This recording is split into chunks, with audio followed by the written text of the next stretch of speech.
Picture this, you are looking back in time, almost to the very edge of the observable universe. You're gazing into an ancient darkness, a silent cosmos still cooling from the explosive birth of space and time itself. This was the universe's infancy, a time long before galaxies as we know them existed, long before stars filled the heavens with their glitter.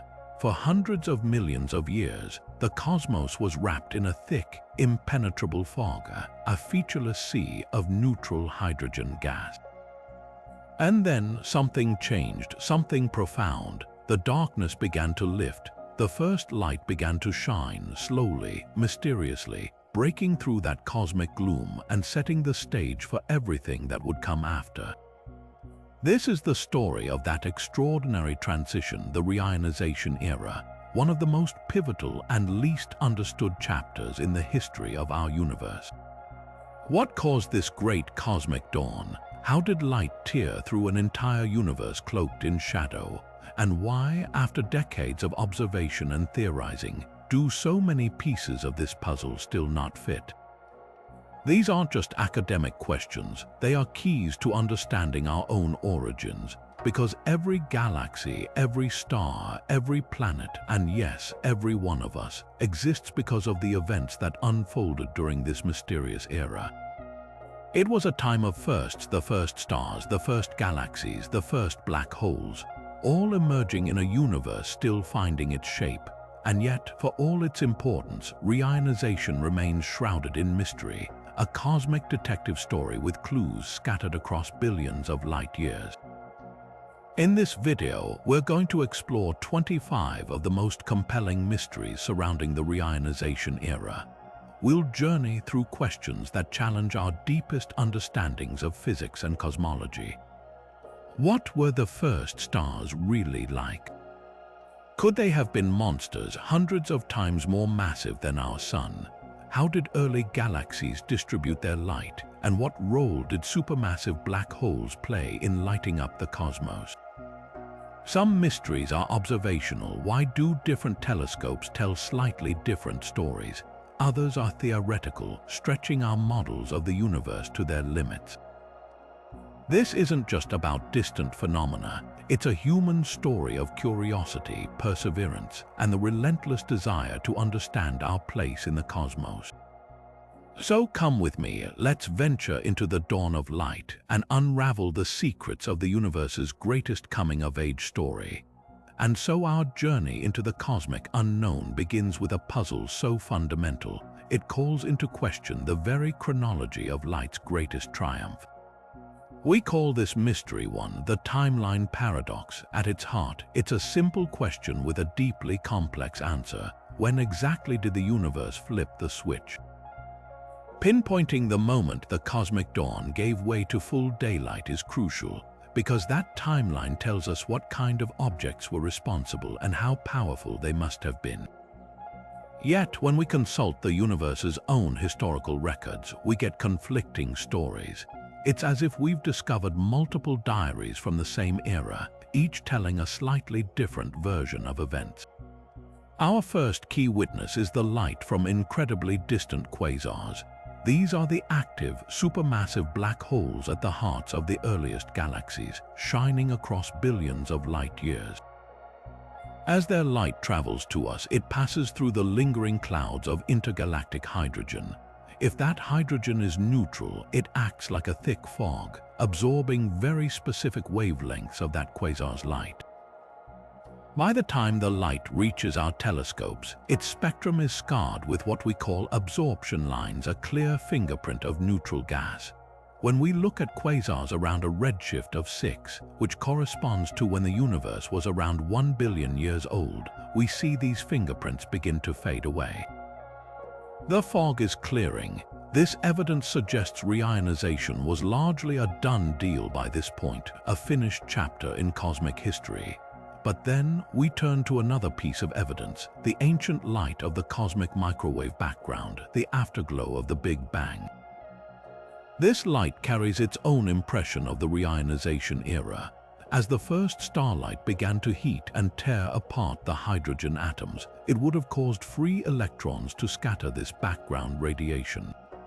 The Planck satellite, which mapped this radiation in exquisite detail, measured this scattering effect. Its data tells a story that seems to slightly contradict the quasar evidence, suggesting the process of reionization may have started earlier and lasted a bit longer, perhaps not being fully complete until a later time, around a redshift of 5.5. It's a subtle but critical difference of a few 100 million years, and the plot thickens further when we bring in a third witness, our deep-field galaxy surveys. By staring for days at a single patch of sky with telescopes like Hubble and now James Webb, we can census the earliest, faintest dwarf galaxies. We can estimate how much ultraviolet light these myriad small galaxies were producing collectively. The story their combined light tells is that there might simply not have been enough stars early enough to fully clear the fog by the time the quasar spectra suggest it was gone. It points towards a later, more drawn-out process, one where fainter, harder-to-see galaxies had to do the heavy lifting much later in cosmic time. So, who do we believe? The pristine light from quasars, the ancient echo of the Big Bang, or the collective glow of infant galaxies? This timeline paradox forces us to confront an uncomfortable possibility. Perhaps our understanding of the first light sources is incomplete. Maybe the early universe had helpers we haven't fully accounted for, like an abundant population of even smaller, fainter galaxies that our current telescopes simply cannot see, or perhaps other, more exotic objects contributing a significant amount of ionizing radiation. Resolving this chronological conflict is the essential first step to truly understanding the engines of cosmic enlightenment. If the timeline of reionization is our first great puzzle, then the very nature of the objects that provided the light is our second, and perhaps even more profound, enigma. We know the universe needed a tremendous amount of energy to rip apart every single hydrogen atom in the cosmos. But what cosmic engines were powerful enough and numerous enough to produce that staggering flood of ionizing radiation?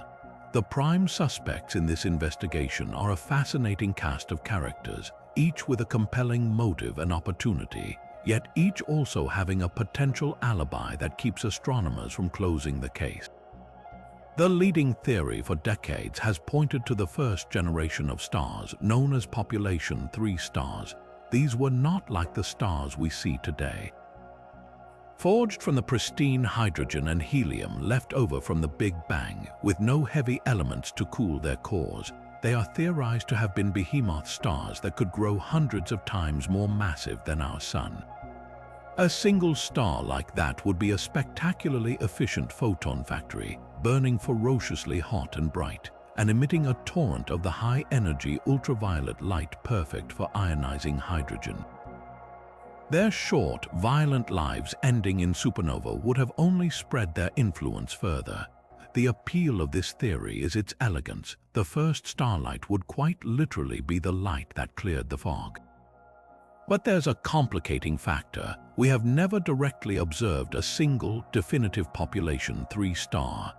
They remain hypothetical giants, and questions linger about how quickly they could have formed in sufficient numbers to tackle a job as vast as reionizing the entire universe.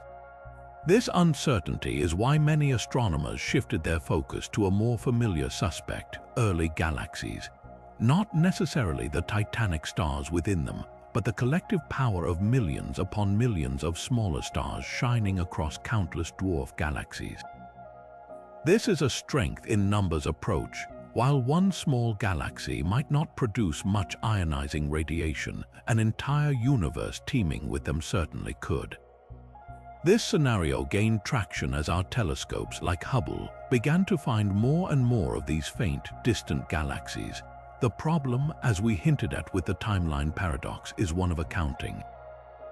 When we add up the light we can see from all these early galaxies, it often falls short of the energy budget required to get the job done on the timeline we suspect. It's like trying to heat a large building with a multitude of small candles. You might have enough candles, but if they're not all lit at once, the building never gets warm enough. This has led to the missing photons problem, suggesting either that our telescopes are still missing a vast population of faint, undiscovered galaxies, or that we need to consider other, more luminous suspects. One such suspect is quasars, the incredibly bright cores of active galaxies powered by supermassive black holes greedily consuming matter. These objects are undeniably powerful. A single quasar can outshine an entire galaxy. They are prodigious producers of ionizing radiation and could have acted as cosmic lighthouses, carving out huge, ionized bubbles in the neutral fog around them. The challenge with pinning reionization solely on quasars is their scarcity. As we look back to the very earliest epochs, quasars seem to become increasingly rare. It's difficult to imagine there were enough of these brilliant but isolated beacons to illuminate every corner of the cosmos uniformly. They were likely important players, especially in their local regions, but perhaps not the primary driving force across the entire universe. And when the usual suspects don't quite fit the evidence, theorists naturally begin to explore more exotic possibilities. Could dark matter, the invisible glue holding galaxies together, have played a more active role? Some models suggest that if certain types of dark matter particles collided and annihilated each other, they could have released a steady drizzle of energetic radiation, providing a pervasive, background source of ionizing photons that help the stars and galaxies complete their task. Other ideas point to massive black holes that formed directly from the collapse of primordial gas, bypassing the star stage entirely. These are fascinating, outside-the-box ideas, but they remain highly speculative, awaiting any shred of observational evidence. This is precisely where the James Webb Space Telescope enters the story, not as a mere observer, but as the ultimate cosmic detective. Its powerful infrared eyes are designed to do more than just find early galaxies. It's tasked with conducting a forensic analysis of their light. By taking detailed spectra of these incredibly distant objects, Webb can determine their chemical composition, their ages, and most importantly, measure the exact amount of ionizing radiation they are leaking out into space. Early results are already turning the investigation on its head. Webb is finding that early galaxies appear to be more numerous, brighter, and more chaotic than many models predicted. They seem to be leaking ionizing photons at a much higher rate than their modern counterparts, as if their defensive guts of dense gas and dust were more porous. This suggests the collective power of galaxies might have been significantly underestimated. Yet, at the same time, Webb is also pushing the frontier of observation closer to the time when population 3 stars must have existed, searching for their unique chemical signature in the distant haze. Every new data set brings us closer to understanding the true balance of power in the infant cosmos, potentially revealing that reionization was not the work of a single type of object, but a complex chorus of stars, galaxies, and black holes all singing together to illuminate the universe. This brings us to a central and troubling contradiction at the heart of the reionization story, our third great mystery, the Lyman continuum escape problem. We've established that the universe needed a staggering number of ionizing photons to clear the cosmic fog. Logic tells us those photons had to come from somewhere inside the earliest galaxies. Yet, when we train our most powerful telescopes on these distant islands of stars, we find that the vast majority of them seem to be keeping their ionizing light locked tightly away. It's as if we've arrived at a crime scene where we know a great escape must have happened, but every single door and window appears to be firmly shut and locked from the inside. The key to this puzzle is a specific measurement astronomers call the Lyman continuum photon escape fraction. In simple terms, this is the percentage of high-energy ultraviolet photons that actually manage to break free from their host galaxy and stream out into intergalactic space. Think of a galaxy not as a transparent bubble, but as a dense, chaotic city filled with a thick fog of gas and dust. New photons are born in the brilliant downtown districts of star clusters. But to escape the city limits, they must run a gauntlet through crowded streets and back alleys, where countless atoms of hydrogen gas act like sponges waiting to absorb them. The escape fraction is the tiny sliver of light that makes it through the city gates without being caught. For reionization to have occurred, models suggest that early galaxies needed to have a remarkably high escape fraction. Perhaps 10, 20, or even 50% of their ionizing light needed to get out. But when we look, that's not what we see. In the local universe, the escape fraction is virtually zero. Modern galaxies are incredibly efficient at imprisoning their own ionizing radiation. And when we look back to more ancient galaxies, the story doesn't get much better. Large surveys have found that only a tiny minority of galaxies, somewhere between 1 and 5%, show clear signs of significantly leaking this crucial light. The overwhelming majority show no signs of escape at all. This creates a massive shortfall between the number of photons we can account for and the number we know must have been produced. So what are the prison guards holding all this light captive? The first is simple density. The earliest galaxies were much smaller and more compact than the grand spirals we see today. Their gas was denser, creating a more effective absorbing barrier. Then there's the role of dust. Even tiny amounts of dust forged in the explosions of the first stars are incredibly effective at absorbing and scattering high-energy photons, trapping them before they can get far. But perhaps the most fascinating jailer is also the very force that might eventually spring the lock: stellar feedback. The most massive stars don't just produce light, they also produce powerful stellar winds and at the end of their short lives explode as supernova. These violent events inject enormous energy into the surrounding gas. In some cases, this can blow huge, clearing bubbles in the gaseous fog, effectively punching an exhaust port through the galaxy's atmosphere that allows photons to pour out.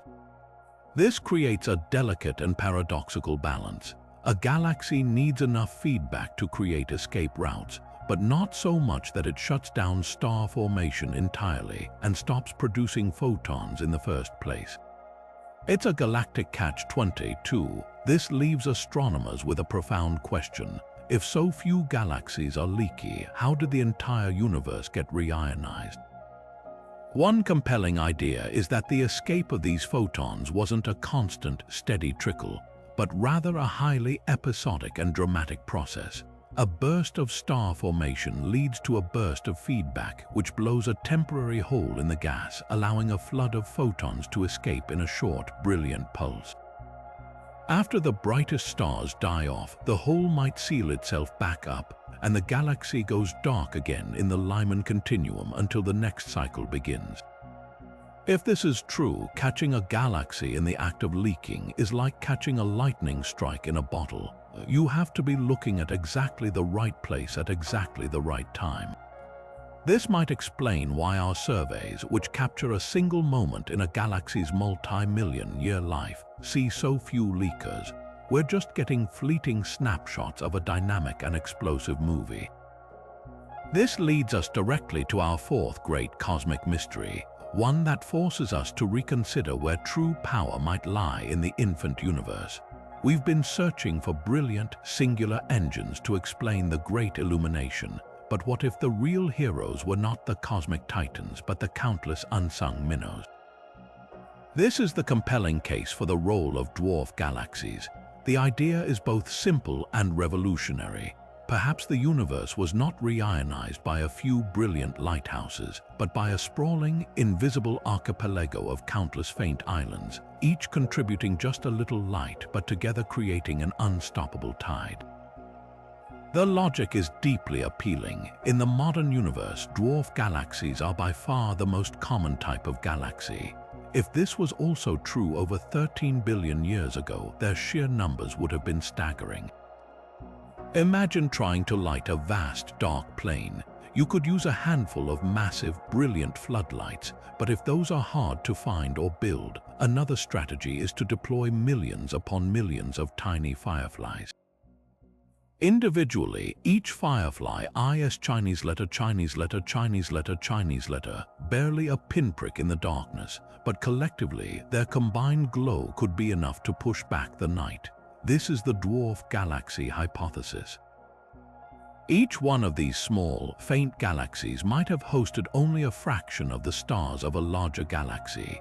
But if there were enough of them, their total output of ionizing radiation could have been immense, potentially enough to do the job. The central challenge, however, is one of observation. Finding these cosmic fireflies is phenomenally difficult. They are intrinsically faint, and the expansion of the universe has stretched their already feeble light deep into the infrared part of the spectrum. For decades, our telescopes simply could not see them. They existed just beyond the edge of our vision, a hypothetical population we desperately needed to prove was there. The Hubble Space Telescope brought us to the brink, finding thousands of early galaxies, but it likely only saw the very brightest tip of the iceberg, the most massive and luminous examples. The true population of faint dwarfs remained hidden, a ghost army in the cosmic shadows. This is precisely the gap the James Webb Space Telescope was designed to fill. With its colossal infrared sensitivity, Webb is our first tool capable of hunting for these faintest of objects in the high redshift universe. Every deep field it captures is a census, searching for the countless dim specks that could finally solve the missing photons problem. Yet, even as Webb peers deeper than ever before, the story remains complex. Sophisticated computer simulations of the early cosmos paint a very persuasive picture. These virtual universes, which model the laws of physics on a grand scale, consistently show that dwarf galaxies should have been incredibly abundant. The calculations suggest they could have been prolific producers of ionizing radiation, potentially contributing a massive 20 to 50% of all the photons needed for reionization. In these digital realms, the Firefly model works beautifully, but the real universe does not always obey our simulations. This is where we encounter a fascinating and frustrating conflict. As Webb and other observatories begin to actually count these faint galaxies, their numbers, while significant, do not always seem to reach the colossal abundance that the most successful simulations predict. It is as if we have finally developed a net fine enough to catch the fireflies, and we are catching a great many, but still not quite the overwhelming swarm we expected to find. This discrepancy creates a new tension between theory and observation. Do we need to adjust our models of how quickly these small galaxies formed stars? Could there be some physical process, perhaps a very efficient form of stellar feedback, that suppressed star formation in the very smallest dwarfs, preventing them from shining as brightly as the simulations assume?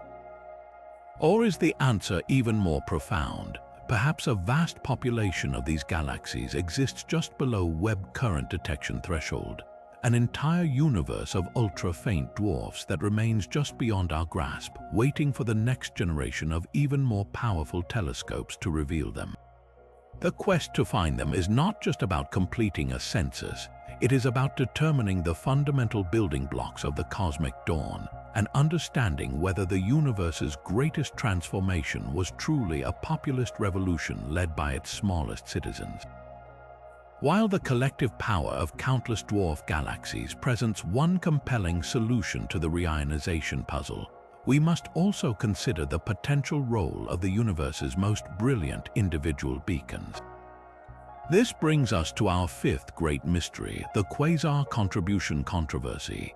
If the debate over dwarf galaxies is about the power of the collective, then the debate over quasars is a classic argument of quality versus quantity.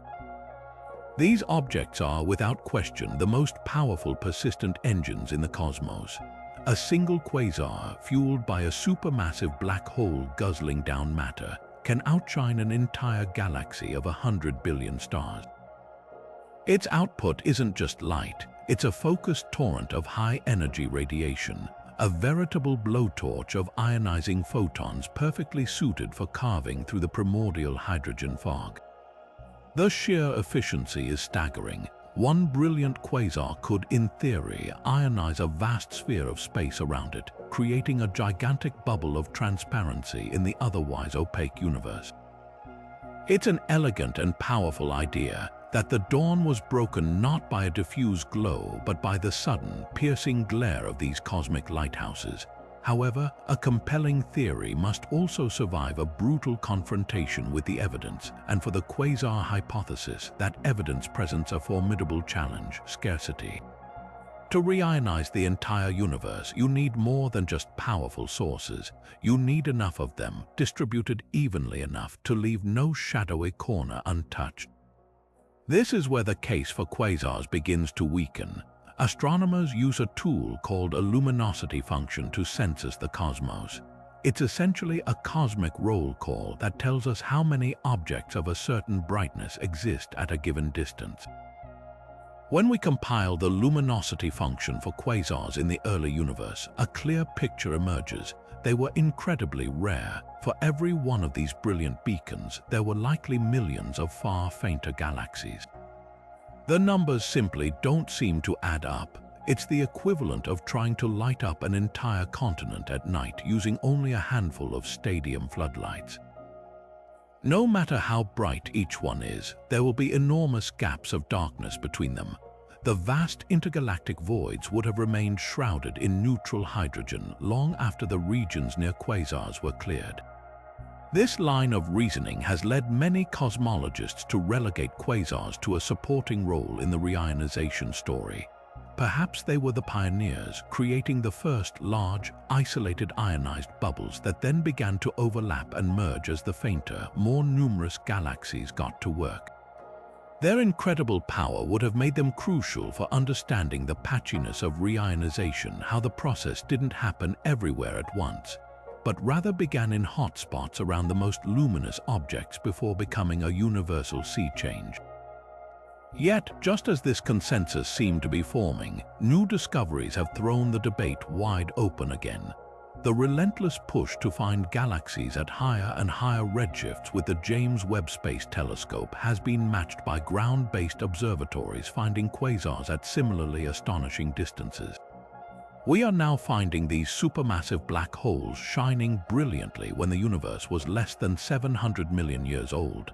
Their very existence is a profound mystery in itself. How did black holes grow to billions of solar masses so quickly after the Big Bang? But for the reionization debate, their presence is equally disruptive. Each new discovery of an ultra-distant quasar forces us to recalculate the luminosity function, nudging the population numbers upward. While they are still rare, we may have previously underestimated just how early they could have switched on and started contributing. Furthermore, our understanding of their efficiency is also evolving. It's not just about the raw light they emit, it's about how effectively that light escapes and propagates. Quasars' radiation is so intense that it can completely blow away the dense gas and dust that would normally trap ionizing photons in a galaxy.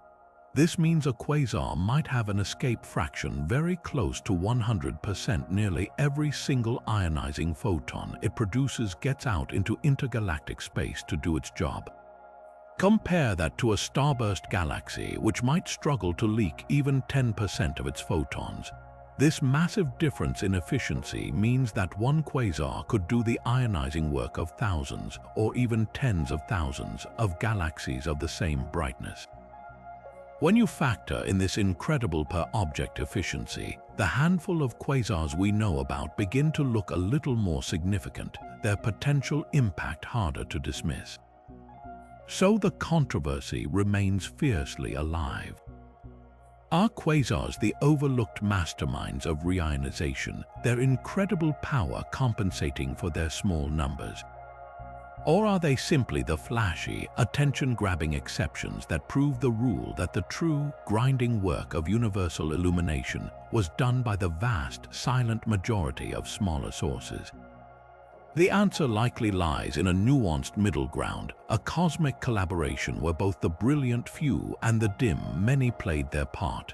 untangling their precise contributions is one of the most active and exciting areas of research today, a testament to the fact that in the complex dawn of our universe, the simplest explanations are often the first to fade.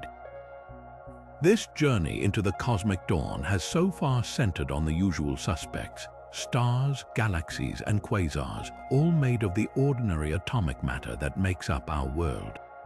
But what if the story of reionization involves a character we cannot see, a shadowy player that makes up the vast majority of the universe's substance?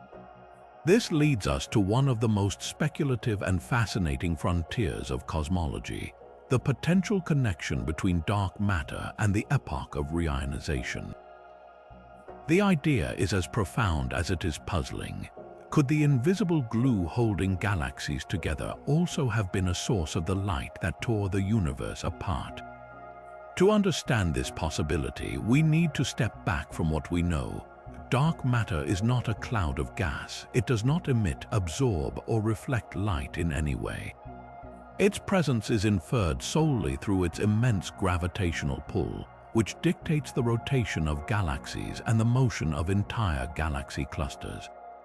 For the most part, our models treat dark matter as a passive foundation, the unseen scaffolding upon which the luminous universe is built. It provides the gravitational wells for gas to collapse and form stars, but it doesn't directly participate in the physics of light. The reionization era, however, presents us with a few stubborn anomalies, gaps in our understanding that have led some theorists to ask a radical question: what if dark matter isn't entirely passive? What if, in the early universe, it was subtly active? This is where we venture into the realm of highly speculative but mathematically intriguing models. The most discussed idea involves a class of hypothetical dark matter particles that are not completely stable. In one scenario, these particles could very slowly decay over billions of years. As a single particle decays, it might produce a faint shower of secondary particles, including a tiny burst of radiation. While one such decay would be insignificant, the universe is filled with an overwhelming abundance of dark matter. The collective effect of trillions upon trillions of these tiny, rare decays happening every second across the entire cosmos could, in theory, produce a steady, pervasive drizzle of ionizing photons. This would act as a universal background source of energy, a gentle but constant rain helping to heat and ionize the hydrogen gas everywhere at once. Another, more dramatic model proposes that dark matter particles could be their own antimatter counterparts. If two of these particles were to collide, they would annihilate each other in a flash of energy, releasing a powerful burst of gamma rays that could then go on to ionize hydrogen. In the dense cores of the first galaxies, where dark matter is thought to clump most densely, this annihilation process could have been a significant local source of heat and radiation. This would mean the first galaxies had a hidden power plant at their center, a dark engine helping to drive the ionization process from within. Proponents of these ideas argue that they could neatly solve several problems at once. A pervasive background source of ionization from decaying dark matter could help explain how the process started so early and proceeded so uniformly, even in vast voids where luminous galaxies were exceedingly rare. It could provide the missing photons that our census of early galaxies seems to lack, effectively making up the energy budget shortfall. For the annihilating dark matter models, the added energy could explain why some small, faint dwarf galaxies seem to have been more efficient at reionizing their surroundings than their meager starlight would suggest. They were getting a powerful boost from their dark matter hearts. Yet, for all their theoretical appeal, these models remain on the far fringes of mainstream cosmology, and most astronomers approach them with deep and well-founded skepticism. The primary reason is a complete lack of direct evidence. Despite decades of searching with incredibly sensitive detectors buried deep underground and telescopes orbiting in space, not a single experiment has ever directly detected a dark matter particle or confirmed any of its proposed interactions beyond gravity. Invoking dark matter to explain a cosmological puzzle can feel like using a ghost to solve a mystery. It might fit the story, but it doesn't bring us any closer to tangible proof. Furthermore, the standard model of cosmology, known as lambda CDM, which includes only cold, collisionless dark matter, has been spectacularly successful at explaining the large-scale structure of the universe. Adding these new, complex interactions risks breaking a model that already works remarkably well for so many other observations. It introduces new parameters and unknowns into our equations simply to solve one specific problem, which goes against the scientific principle of Occam's razor, the idea that the simplest solution is often the best. Until a specific, testable prediction from one of these exotic dark matter models is confirmed, the conservative view will remain that reionization was likely accomplished by the luminous astrophysical sources we can actually see, even if we haven't found all of them yet. The dark matter connection remains a captivating what-if, a thrilling reminder that our universe still holds profound secrets and that the final chapter on the cosmic dawn is far from written. Up until now, we've talked about the sources of ionizing light and the timeline of reionization as if the cosmic fog was a uniform blanket, waiting to be lifted evenly across the entire sky. But the universe is rarely so tidy or uniform. This brings us to our seventh great mystery, one that focuses on the nature of the fog itself, the hydrogen clumping conundrum. The simple yet profound question at its heart is this: what was the texture of the early universe? Was it a perfectly smooth sea of gas, or was it lumpy?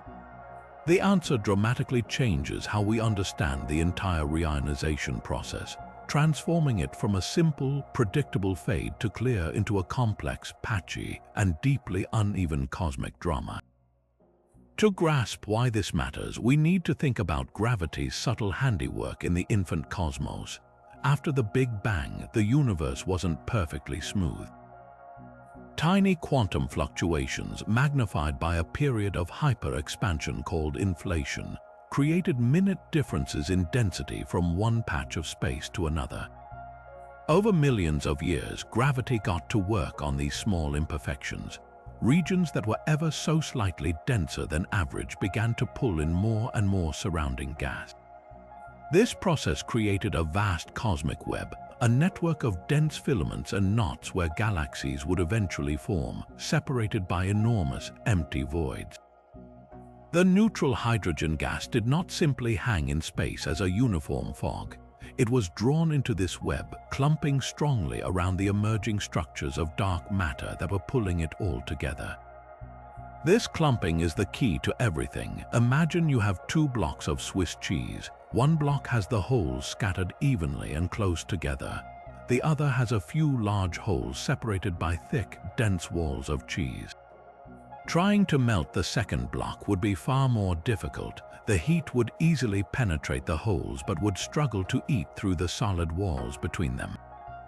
The early universe was this second type of Swiss cheese. The dense clumps of hydrogen around galaxies were the thick cheese, and the voids between them were the holes.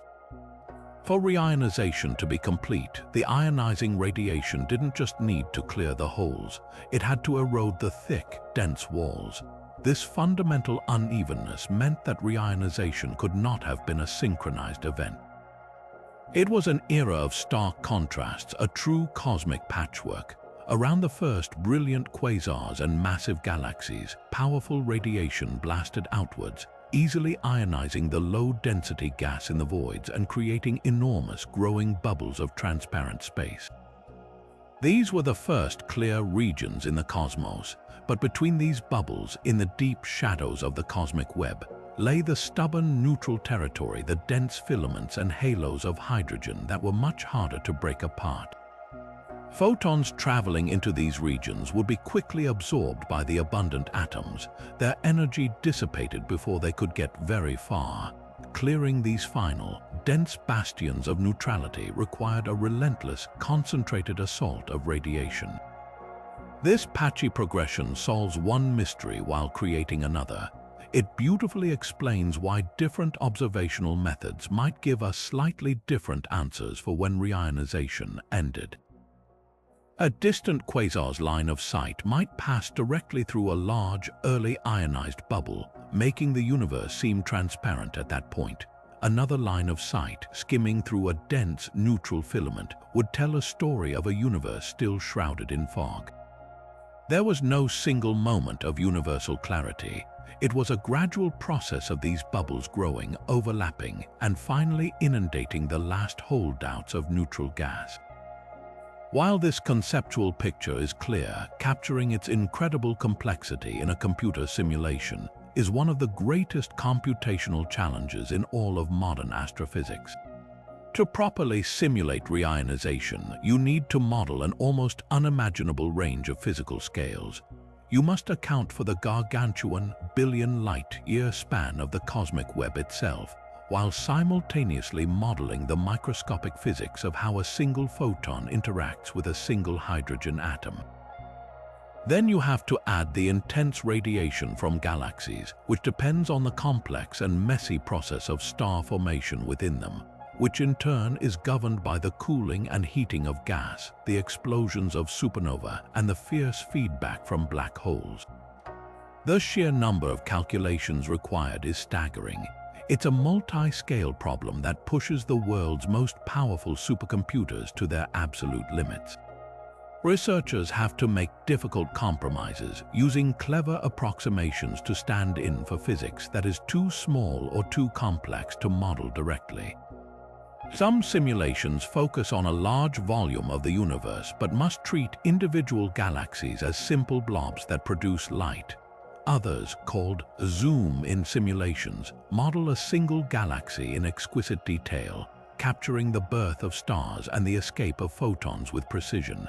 But they can only do this for a tiny patch of the cosmos, missing the big picture of how bubbles interact. Bridging this gap, creating a simulation that is both large enough to be cosmic and detailed enough to be accurate, is the holy grail of this field. Each new simulation is a digital testbed for our theories, allowing us to run virtual experiments of the cosmic dawn. When we compare the mock universes generated by these supercomputers to the actual data from telescopes like Webb, we are conducting the ultimate test of our understanding. The fact that this remains so computationally difficult is a humbling reminder that we are attempting to recreate one of the most complex transitions in the history of existence, a process whose final echoes we are only now beginning to hear. But just as we begin to unravel the complexities of the hydrogen fog lifting, we stumble upon a fascinating second act in the cosmic reionization story, one that involves a different element entirely. This is the helium reionization puzzle. It turns out the universe didn't just clear the fog once, it had to do it all over again, billions of years later, under entirely different circumstances. Hydrogen may have been the main event, but it wasn't the only atom floating around in the primordial soup. Roughly 24% of the ordinary matter created in the Big Bang was helium, the universe's second most abundant element. And just like hydrogen, the vast majority of this helium started off in a neutral state, its electrons firmly bound to its nucleus. The crucial difference, however, lies in the amount of energy required to set it free. To ionize a hydrogen atom, a photon needs to have an energy level of at least 13.6 electron volts, which places it in the ultraviolet part of the spectrum. But a helium atom holds onto its two electrons much more tightly. To remove the first electron and create singly ionized helium requires a significantly more energetic punch, 24.6 electron volts. This is no ordinary ultraviolet photon. This is extreme ultraviolet light bordering on soft X-ray territory. The everyday starlight pouring out of galaxies, even the hot, massive stars, simply doesn't produce enough of these high-energy photons in sufficient quantities. The first stars and galaxies that reionized hydrogen simply weren't up to the task for helium. They lacked the firepower, so if not the first stars, then what? The prime suspect for this cosmic second wave is a different class of celestial object altogether, quasars. By the time the universe was a few billion years old, quasars had reached their peak activity. These monsters, powered by supermassive black holes, are incredible producers of high-energy radiation.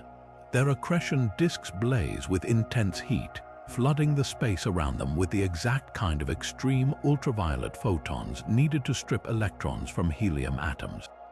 The timeline fits perfectly. Observations of the light from distant quasars show a clear signature of helium absorption, known as the helium gun-Peterson trough, which begins to weaken and disappear around a redshift of 3, when the universe was roughly 2 to 3 billion years old.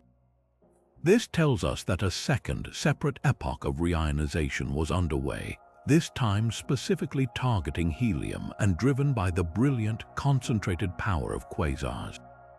This creates a fascinating layered history for our universe. First came the hydrogen reionization, a populist revolution led by the collective effort of countless early stars and galaxies, which cleared the initial fog by redshift 6.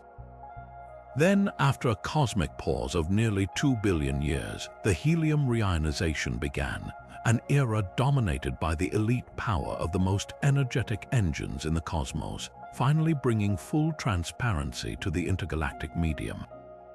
This two-stage process reveals a universe maturing, its sources of light evolving from widespread, modest furnaces to rarer but infinitely more powerful beacons.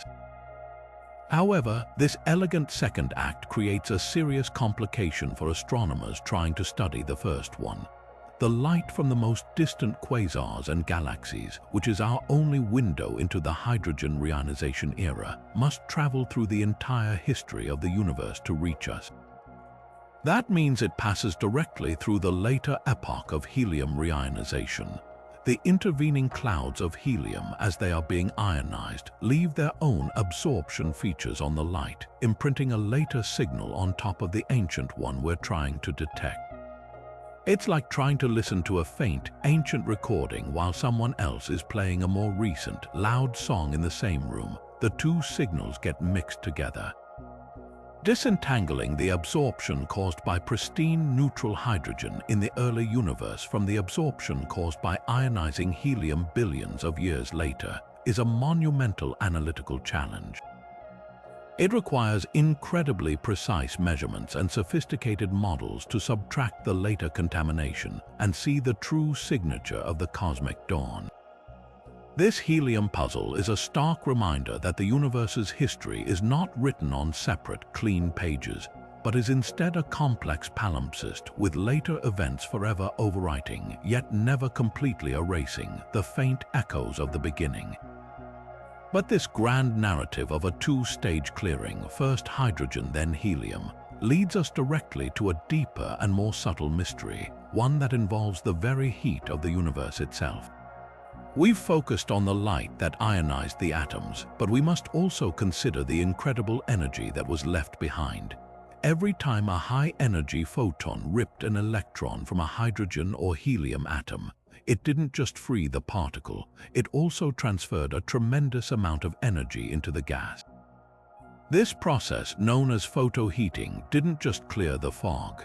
It fundamentally changed the thermal state of the entire cosmos, and the echoes of that great warming may hold the key to understanding exactly how it all happened.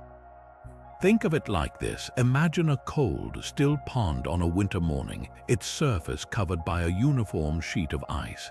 Now picture the sun rising and its rays beginning to strike the ice.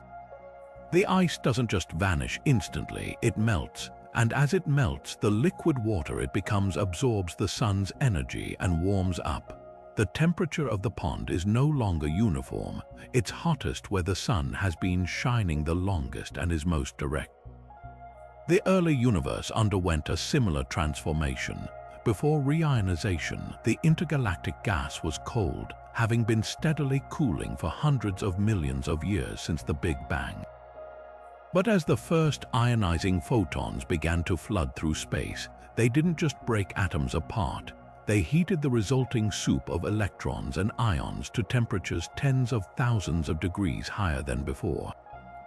This wasn't a gentle warming, it was a violent, universe-wide thermal event. The consequences of this great heating were profound and lasting. The temperature of a gas directly influences its pressure and its ability to collapse under gravity to form new stars and galaxies. A hotter gas is puffier, more energetic, and much more resistant to collapsing into the small, dense clumps that eventually become stars. This means the reionization process, driven by the first galaxies, likely slammed the door shut on the formation of the very smallest galaxies that came after.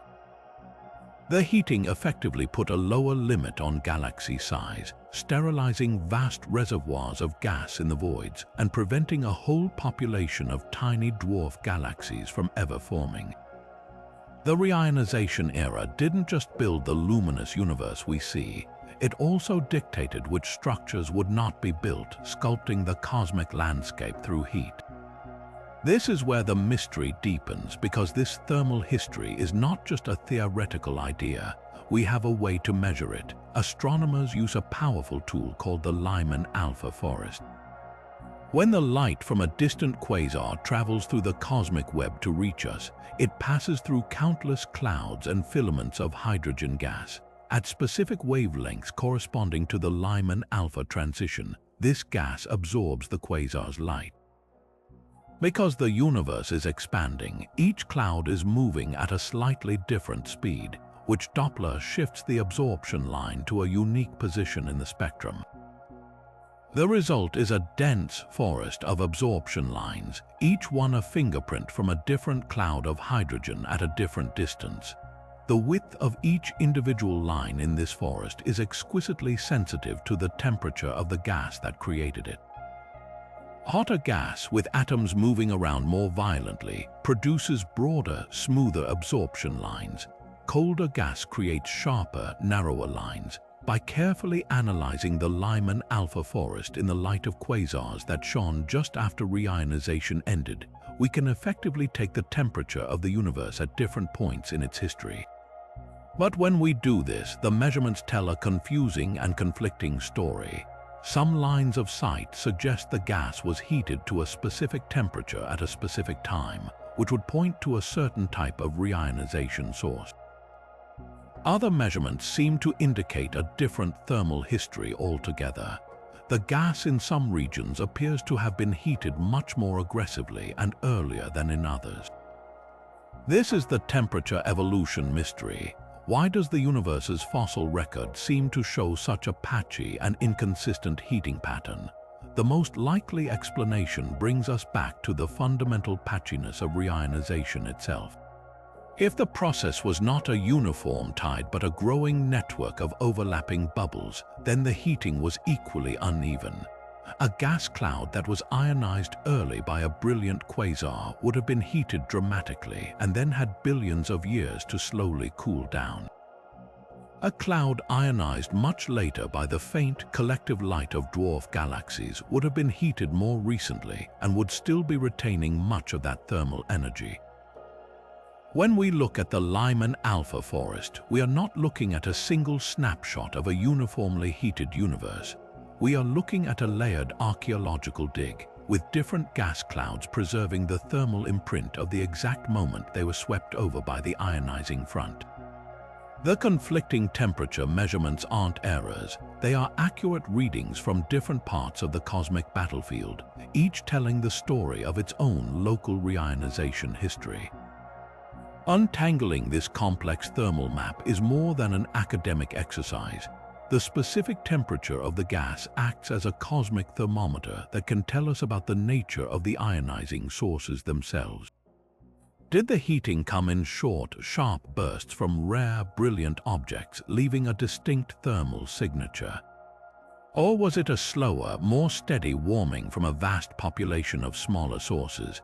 The heat left in the gas is the final, fading echo of the photons that did the work, and by learning to read it, we may finally be able to identify which of our suspects truly was present at the scene of the universe's dawn. And with the universe now buzzing with this newly deposited heat, We must rewind the clock even further to a moment before the Great Warming, before the first galaxies even assembled. We arrive at the very genesis of starlight itself, our 10th great mystery, the cosmic dawn timing. This is the search for the absolute first moment that the eternal darkness was broken, not by the collective glow of a galaxy, but by the solitary spark of the very first star. Pinpointing this moment is crucial because the length of the gap between that first spark and the beginning of the full-scale reionization effort tells us an incredible amount about the efficiency and the nature of the universe's first attempts at creation. Let's set the stage. After the Big Bang, the universe was a hot, dense plasma. For about 380,000 years, it expanded and cooled until finally, electrons could combine with protons to form the first neutral hydrogen atoms. The cosmic microwave background radiation is the flash photograph of that moment. Then, silence. For millions of years, there were no light sources.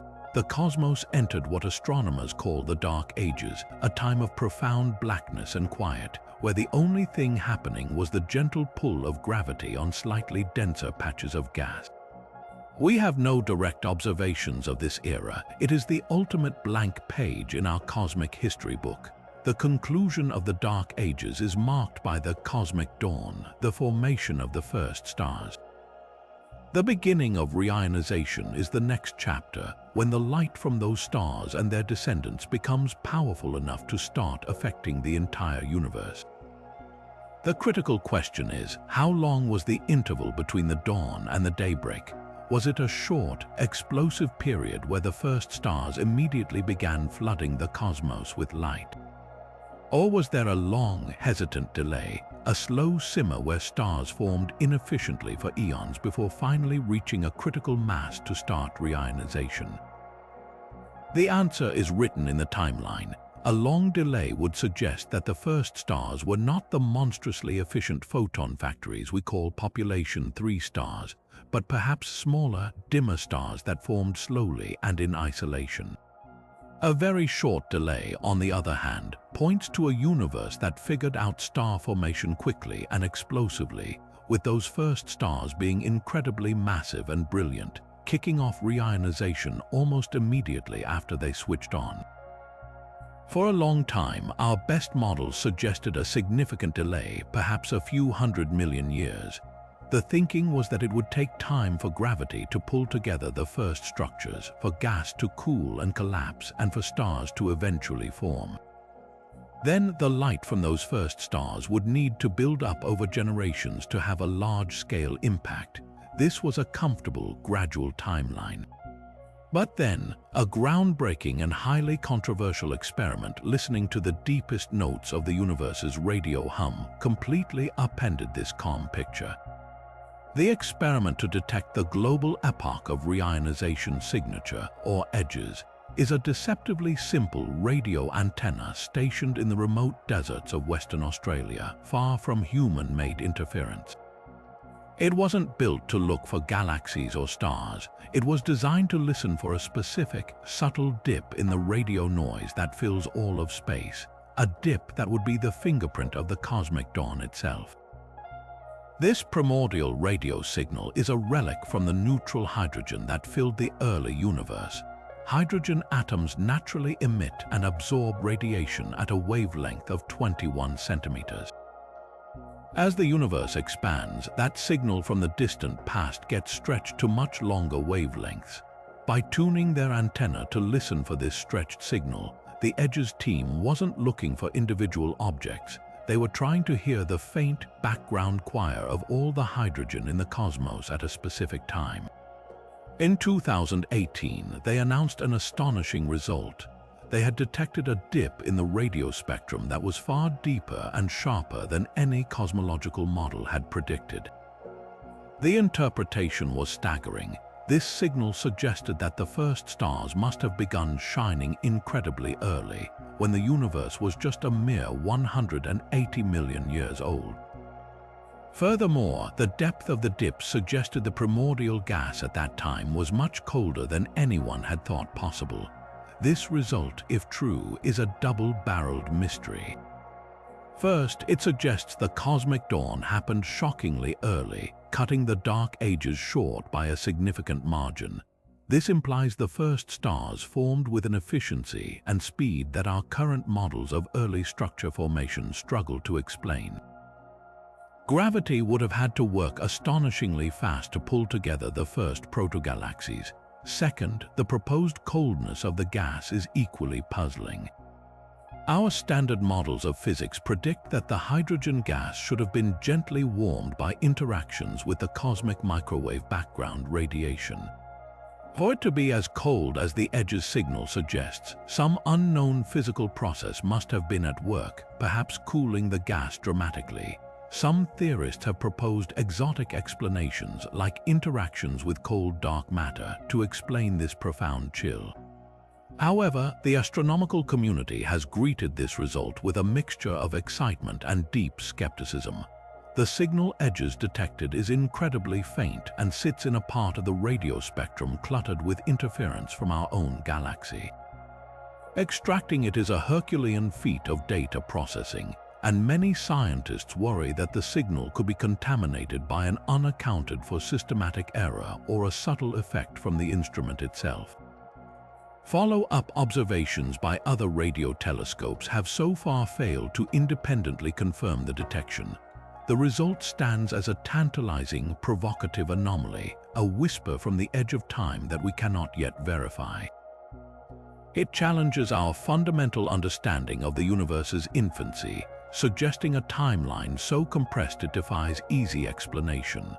Whether Edges has truly heard the first notes of the cosmic symphony or simply a confounding echo from our own world remains one of the most electrifying and unresolved questions at the frontier of cosmology. The story of the cosmic dawn is etched not only in the ancient light of quasars and galaxies, but also in the very first light ever released by the universe. This brings us to a mystery that lies at the intersection of the very beginning and the Great Awakening, the reionization optical depth, a concept centered on a single, crucial number known as tau. To understand it, we must return to the cosmic microwave background, that faint afterglow of the Big Bang that fills every corner of the sky. This radiation is our ultimate time capsule, and within its subtle patterns, we can find the ghostly imprint of the reionization era itself. When the CMB light was first set free, about 380,000 years after the Big Bang, the universe was a smooth, hot plasma. As it expanded and cooled, that plasma condensed into a fog of neutral hydrogen atoms, allowing the light to travel freely for the first time.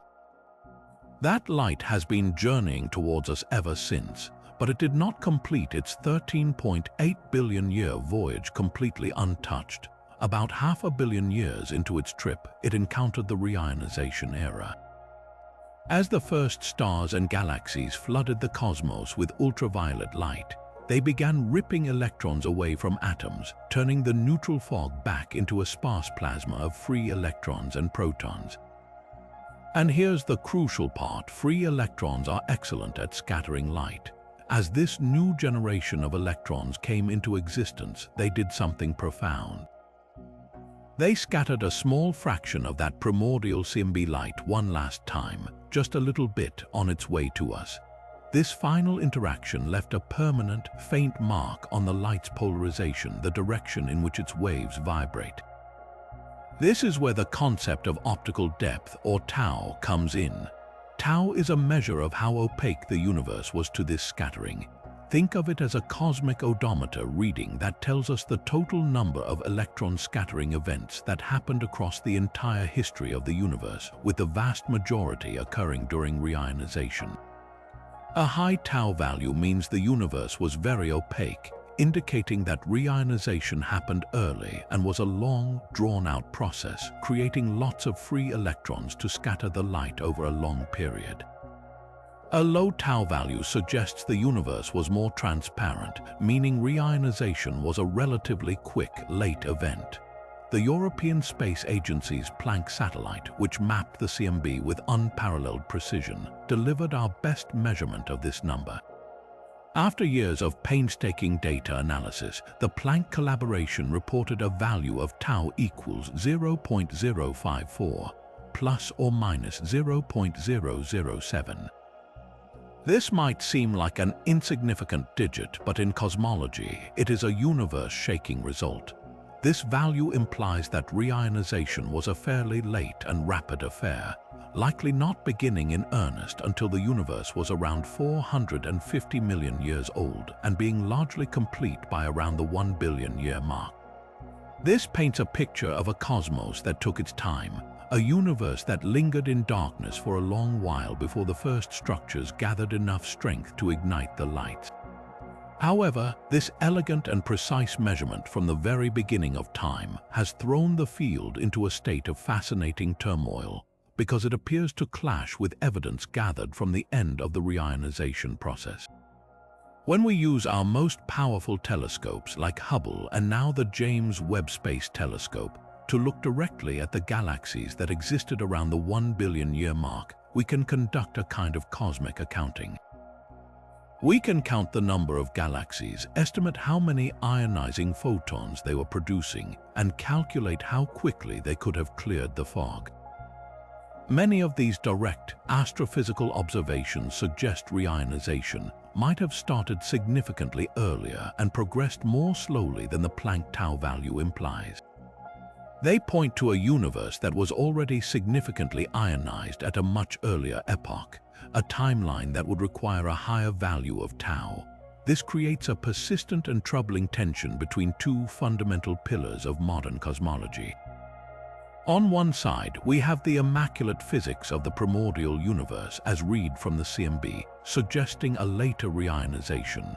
On the other, we have the direct fossil evidence from the first galaxies, suggesting an earlier one. So who do we believe? Is our interpretation of the delicate polarization patterns in the CMB somehow incomplete? Could there be unknown systematic errors subtly biasing the tau measurement? Or is the discrepancy telling us something profound about the galaxies themselves? The Planck value puts pressure on the idea that the galaxies we can see were solely responsible for reionization. It suggests that either our census of early galaxies is still massively incomplete, that we're missing a vast population of ultra-faint early dwarfs, or that the galaxies we can see were far more efficient at leaking their ionizing radiation than we currently understand. This tension is not merely a technical disagreement. It is a direct challenge to our understanding of how the first structures formed and how they influenced the entire cosmos. Resolving it is critical because the value of tau is not just about reionization. It is woven into the fabric of our entire cosmological model, influencing our measurements of the universe's expansion rate and the very contents of the cosmos. A shift in our understanding of tau could send ripples through everything we think we know. This leads us to one of the most fundamental and unsettling problems at the heart of the entire reionization story, the ionizing photon budget shortfall. It is, in essence, a cosmic accounting error of epic proportions, a case where the universe's math simply does not add up. Astronomers have a reasonably good idea of the massive amount of work that needed to be done. To fully reionize all the hydrogen in the cosmos, you need a staggering number of ionizing photons, roughly 3 to 5 photons for every single hydrogen atom that ever existed. This is because the process isn't perfectly efficient. Photons can be wasted, and atoms can recombine and need to be ionized again. The universe needed a truly enormous reservoir of high-energy ultraviolet light to get the job done. So, the logical next step is to find that reservoir. Astronomers have scoured the early universe using the deepest observations from Hubble, Webb, and other telescopes to conduct a meticulous inventory. They count up all the galaxies they can see. They estimate how many massive, hot stars those galaxies likely contain based on their brightness. They then use our understanding of stellar physics to calculate how many ionizing photons all those stars across all those galaxies should have been producing every second. It's a monumental effort in cosmic bookkeeping, And when they finally run the numbers, they consistently come up short. The deficit isn't small, it's a factor of 2, 3, or even 5. The known population of early galaxies seems to have produced only a fraction, perhaps just 20 to 50% of the ionizing photons required to explain the universe we see. It's as if we've added up the income from every known job in the economy and found it only covers half the national budget. There is a massive, unexplained shortfall. This alarming discrepancy forces us to confront several uncomfortable possibilities. The first, and perhaps most likely, explanation is that our inventory of early galaxies is still woefully incomplete. Our telescopes, as powerful as they are, have a detection threshold. They can only see galaxies above a certain brightness. It is entirely possible that the early cosmos was teeming with an entire population of ultra-faint dwarf galaxies that are simply too dim for even the James Webb Space Telescope to detect. These wouldn't be the relatively bright dwarfs we are beginning to find, but something even smaller and fainter, a truly dark, silent majority of cosmic fireflies whose collective glow could easily make up the missing photon budget. Their light is currently lost in the noise of the infrared sky, but their potential numbers are so vast that they remain the prime suspect for closing this gap. A second possibility is that we are underestimating the efficiency of the galaxies we can see. Our calculations assume a certain average escape fraction for ionizing photons, the tiny percentage that actually leaks out of a galaxy. But what if that number was wildly wrong?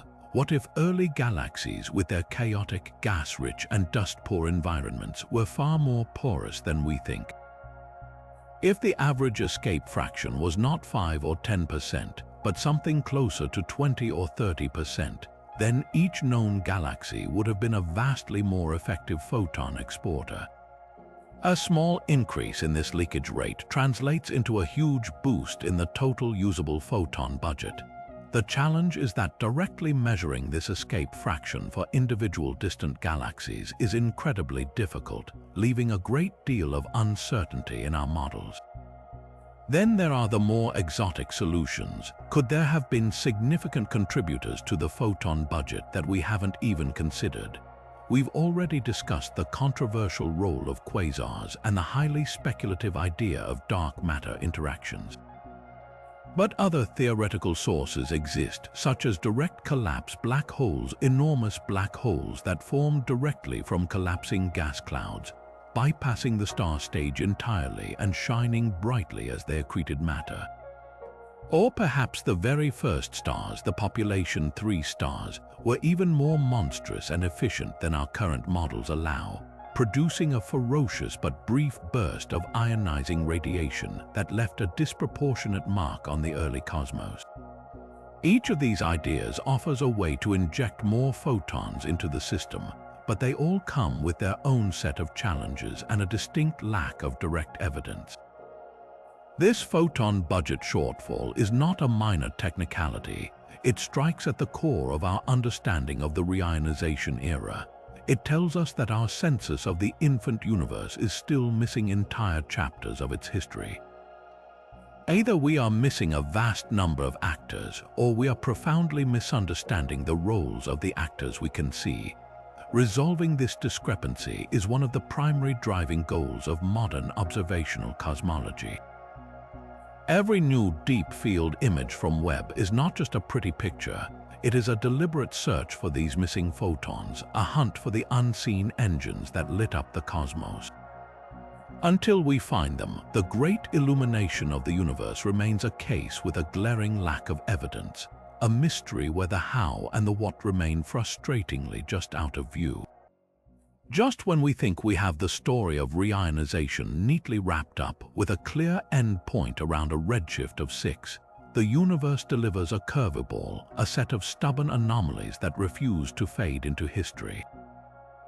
This is our 13th mystery, the late reionization galaxies, a finding that suggests the final chapter of this cosmic era was far messier and more drawn out than our clean models predicted. The prevailing narrative, largely built on the evidence from distant quasars, tells us that by the time the universe was 1 billion years old, the great work was largely done. The fog had lifted, the cosmos was transparent, and the epoch of reionization was a finished event. But what if, in some remote corners of the universe, the fog never quite cleared? What if islands of neutrality persisted, holding out against the encroaching light for hundreds of millions of years longer than they should have? The primary evidence for this startling possibility comes once again from the brilliant light of quasars. Astronomers have a specific and powerful test for neutrality called the Gunn-Peterson trough. When a quasar's light passes through a region filled with vast clouds of neutral hydrogen, the gas acts like a cosmic sponge, soaking up nearly all the light at a specific wavelength. In the quasar's spectrum, this creates a dramatic and unmistakable void, a deep, clean trough of absorption. At high redshifts above 6, we see these troughs clearly, confirming the universe was still foggy. As we look at quasars at lower redshifts below 6, these troughs should, in theory, disappear. The fog is gone, so the light should pass through unimpeded, leaving a smooth, unbroken spectrum. And for the most part, that's exactly what we see, but not always. A handful of these later quasars, shining from a universe that should have been completely transparent, show a telltale ghost of that ancient fog. Their spectra reveal dark gaps, subtle Gunn-Peterson troughs that are much shallower than their high redshift cousins, but undeniably present. It's not the deep, opaque darkness of the early universe, but more like a faint, lingering haze. This is the shocker. These quasars are located at redshifts of 5.8, 5.6, even as low as 5.4. This corresponds to a time when the universe was already 1.1 to 1.2 billion years old, a full 2 to 300 million years after reionization was supposed to have been complete. It's as if we discovered a remote, hidden valley on Earth that was still shrouded in the Ice Age, long after the glaciers had receded everywhere else. So what are we actually seeing? The immediate, thrilling interpretation is that we've found genuine holdouts, massive, isolated clouds of pristine neutral hydrogen that somehow survived the universal flood of ionizing radiation. These would be cosmic relics frozen in time, preserving a state of the universe that had otherwise vanished everywhere else. The mere existence of such a structure would be revolutionary. It would tell us that reionization was not a uniform, synchronized event, but a process that ended in a patchwork manner, with some dense, stubborn regions requiring vastly more time and energy to clear than others. Perhaps these were regions located in profound cosmic voids, far from any major galaxy, where the ionizing radiation was simply too weak and too diffused to finish the job.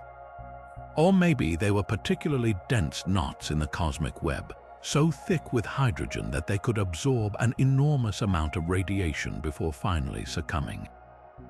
But in science, the thrilling interpretation is often not the complete one. Another, more nuanced possibility is that we are not looking at vast islands of completely neutral gas, but rather at regions that are significantly, but not totally, ionized. Think of it not as a solid wall of fog, but as a heavy, lingering mist. In these areas, the ionizing background radiation might be extremely low, allowing the hydrogen to exist in a precarious balance. A small fraction of the atoms might always be neutral, and that small fraction could be enough to create the faint absorption troughs we detect. This wouldn't be a complete holdout, but rather a region where reionization was never fully consolidated, a place where the universe was still struggling to complete its transition long after the victory had been declared elsewhere. There's a third, even more complex idea. The light from these quasars travels billions of light years to reach us, and its path is not a straight line through a simple medium. It winds through the complex filaments and voids of the cosmic web. The faint troughs we see might not be caused by one single, large cloud, but by the accumulated effect of countless tiny, dense blobs of neutral gas that are themselves orbiting within the halos of early galaxies. Even after a galaxy's surrounding gas is mostly ionized, it can still hold onto small, cold, dense clouds of neutral hydrogen in its immediate vicinity. A quasar's line of sight might pass through the outskirts of dozens of such galaxies, and the combined absorption from all these small, scattered clouds could mimic the signal of one large neutral region. This would mean the signal isn't a cosmic relic at all, but rather a signpost pointing to the complex and clumpy nature of gas within and around the first generations of galaxies. Distinguishing between these scenarios is incredibly difficult with current technology. It requires exquisitely detailed spectroscopy of these incredibly distant quasars, looking for other, more subtle fingerprints in the light that could reveal the density, temperature, and true extent of the absorbing gas. Each new discovery of a late-gun Peterson trough sends astronomers into a frenzy of observation and modeling, trying to piece together the true nature of these cosmic anomalies. They represent the final, stubborn echoes of the reionization era, a reminder that even the most universal of transitions can have a long and messy tail.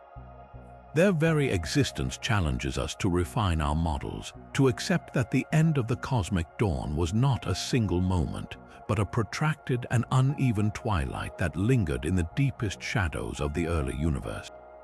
This brings us to a profound and self-referential twist in the Cosmic Reionization story, a process that didn't just happen to the universe but one that actively began to shape its own future. We've already seen how the first stars and galaxies flooded the cosmos with radiation, but that light didn't just clear the fog and then vanish. It triggered a powerful and lasting reaction. This is Mystery 14, the reionization feedback loop, a process where the act of illumination itself began to dictate which galaxies could form afterwards, effectively putting a ceiling on the very structures that started it all. Think of it as a cosmic version of a booming industry that, through its own success, changes the environment so dramatically that it becomes much harder for new, smaller businesses to start up. The first galaxies were the pioneering industrialists. They fired up their engines, their massive stars, and began pumping waste products into the pristine environment. In this case, the waste wasn't pollution, but an overwhelming flood of energetic photons. As we discussed, this radiation didn't just ionize atoms. It heated the entire intergalactic medium to temperatures tens of thousands of degrees higher than before. This photoheating effect is the central engine of the feedback loop, and its consequences were absolutely transformative for the fate of small galaxies. To form stars, a galaxy needs to pull vast quantities of cool, dense gas into its gravitational embrace. That gas must then collapse into even denser clouds where pressure and heat can finally ignite nuclear fusion. But photoheating directly attacks this process at its very foundation. A hot gas is a puffy, high-pressure, energetic gas. It fiercely resists being compressed. Imagine trying to blow up a balloon that's already filled with high-pressure air.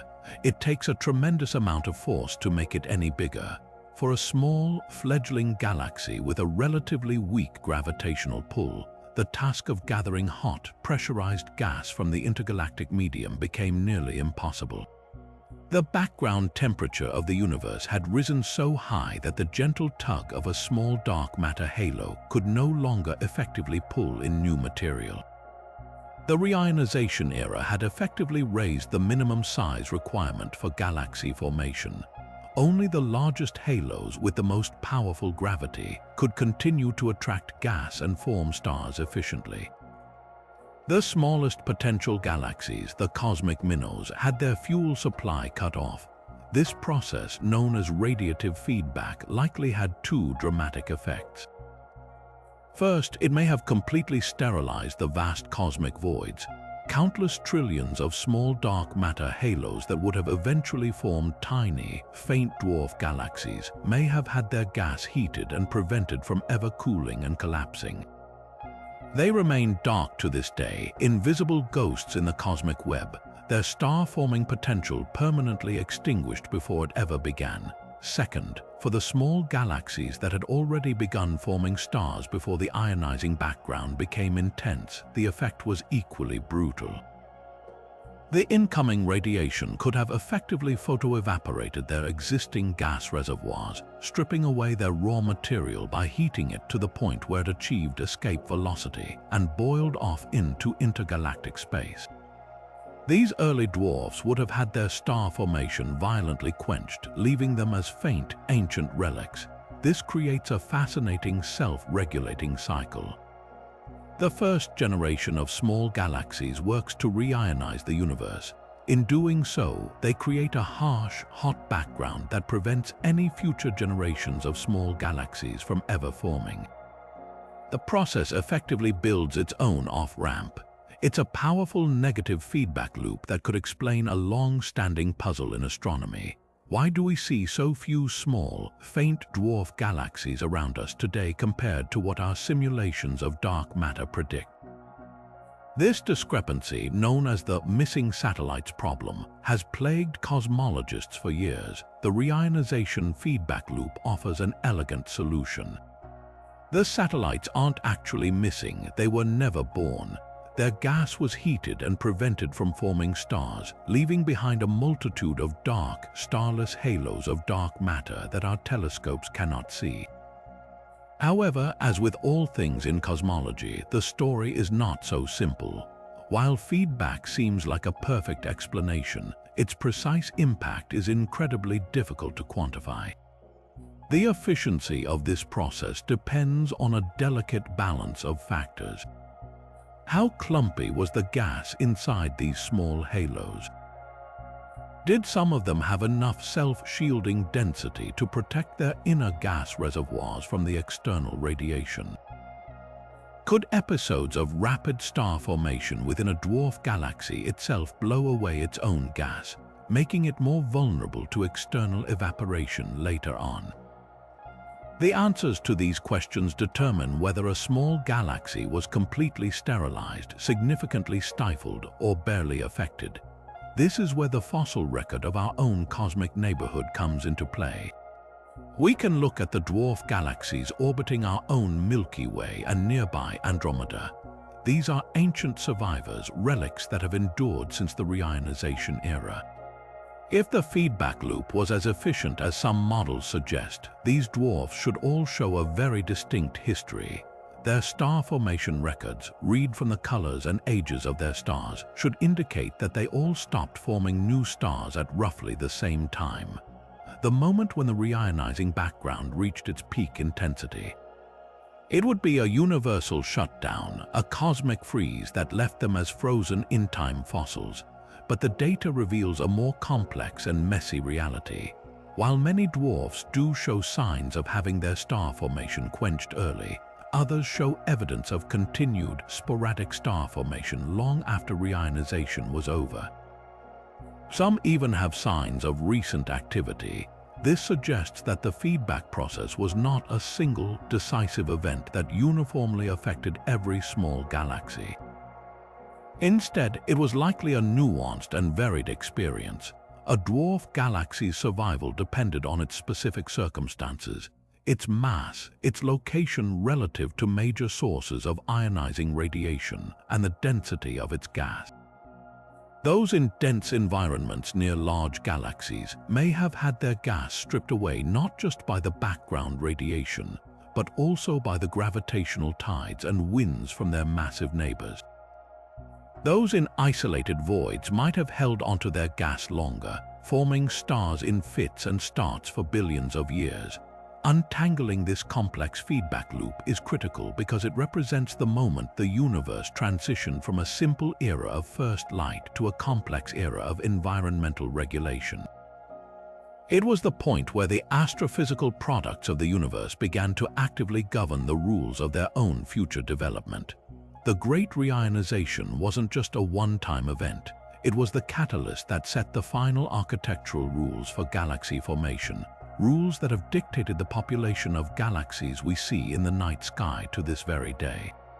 Understanding this loop is key to reading the story written in the faintest stars of our own galactic backyard.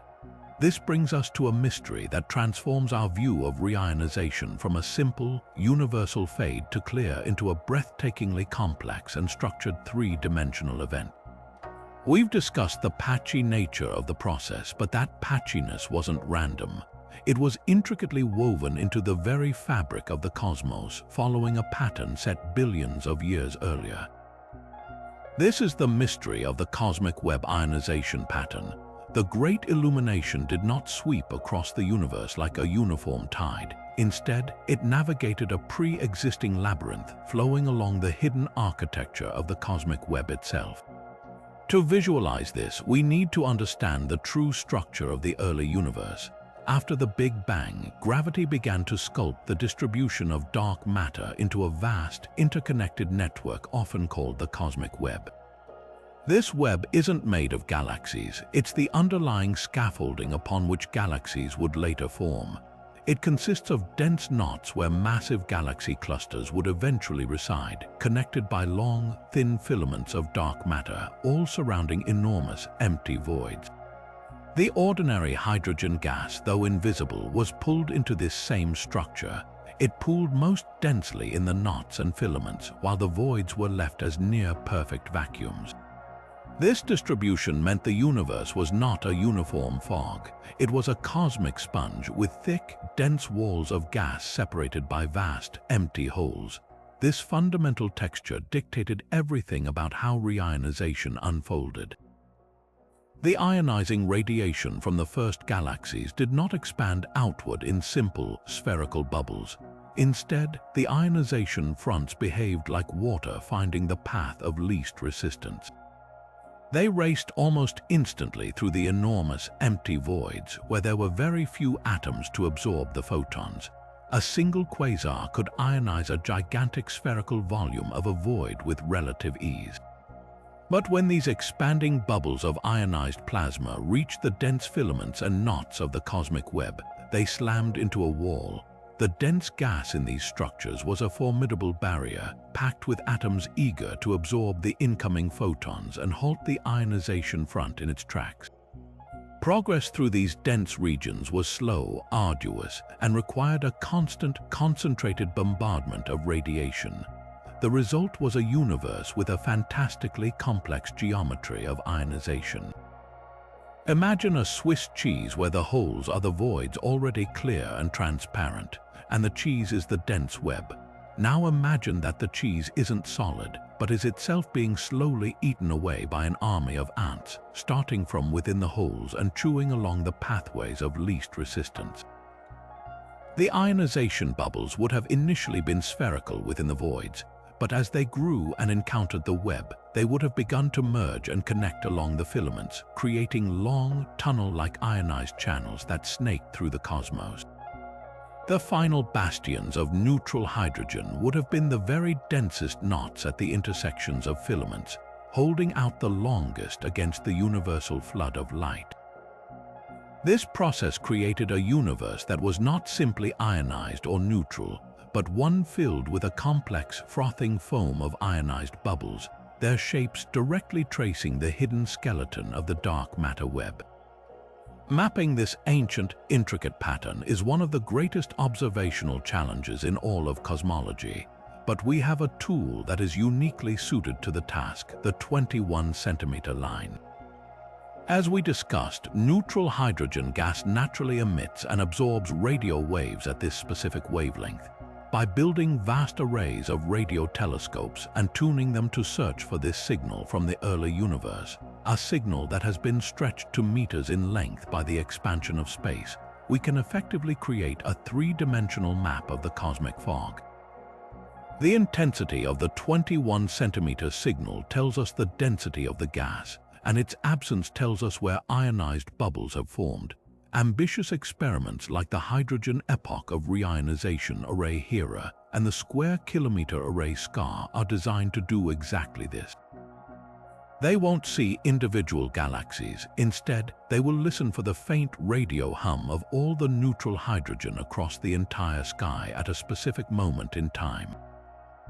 By taking snapshots at different frequencies which correspond to different distances and thus different times, they can create a cosmic movie of the reionization process. We will see the first ionized bubbles appear as tiny, isolated dots around the earliest galaxies and quasars. We will watch them expand, merge, and form those intricate tunnel-like structures along the filaments. We will witness the final, stubborn neutral knots being eroded away. This map will be more than just a pretty picture. It will be a direct record of the distribution of the first light sources themselves. The pattern of the bubbles will reveal the clustering of the first galaxies, telling us if they were predominantly located in the dense knots or if a significant population also lit up within the filaments. It will show us the relative impact of rare, brilliant quasars versus the numerous, faint galaxies. A pattern dominated by a few large, isolated bubbles would point to quasars as the primary drivers. A pattern that looks like a fine, intricate foam with bubbles emerging everywhere at once would be the smoking gun for a universe reionized by an abundant population of small dwarf galaxies. By reading this fossilized imprint in the radio sky, we will finally be able to forensically reconstruct the entire story of the cosmic dawn, seeing not just the sources of light but the shadowy structure they had to conquer. As we chart the complex journey of the cosmic dawn, we must now turn our attention to a less visible but equally transformative byproduct of the first stars, the very first heavy elements in the universe. This is Mystery 16, the metal pollution problem. The term metals in astronomy means something far broader than it does on Earth. It refers to any element heavier than hydrogen and helium. Before the first stars, the cosmos was pristine, a pure soup of these two simplest elements.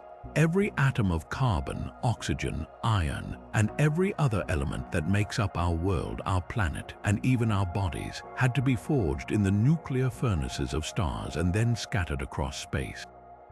The first generation of stars, those massive population 3 behemoths, were the universe's original alchemists. Their ferocious lives ended in colossal supernova explosions that did more than just blast away their outer layers.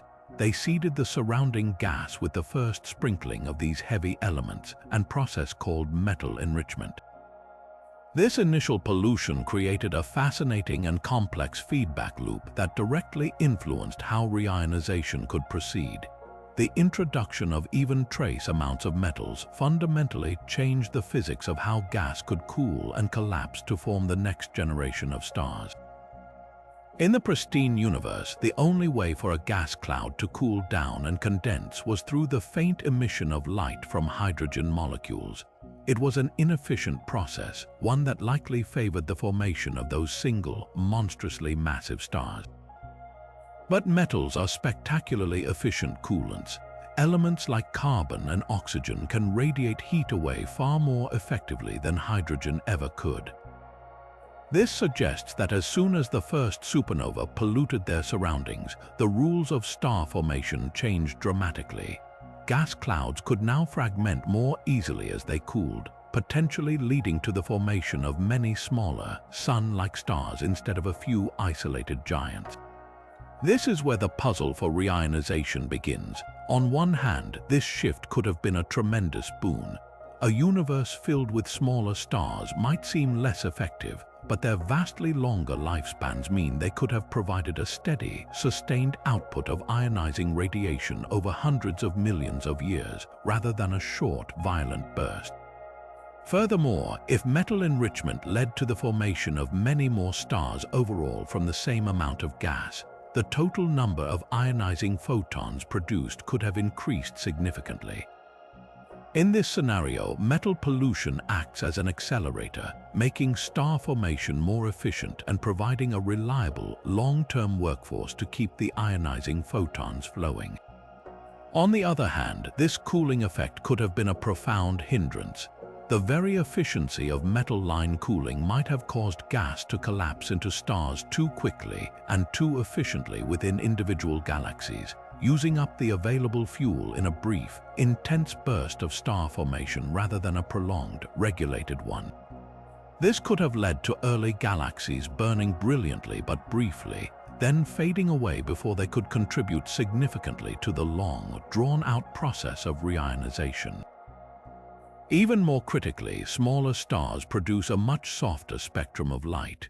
While they do produce ionizing photons, they lack the intense, high-energy ultraviolet output of their massive predecessors. A single population 3 star could outshine 1,000 Sun-like stars in its ability to rip electrons from atoms. So, if metal enrichment truly did shut down the era of massive stars and ushered in an era of smaller, quieter ones, the ionizing efficiency per star would have plummeted. The universe might have traded a few brilliant blowtorches for a multitude of dim candles, potentially creating a net decrease in the power available to clear the cosmic fog. The core of the metal pollution problem lies in a glaring discrepancy between theory and observation.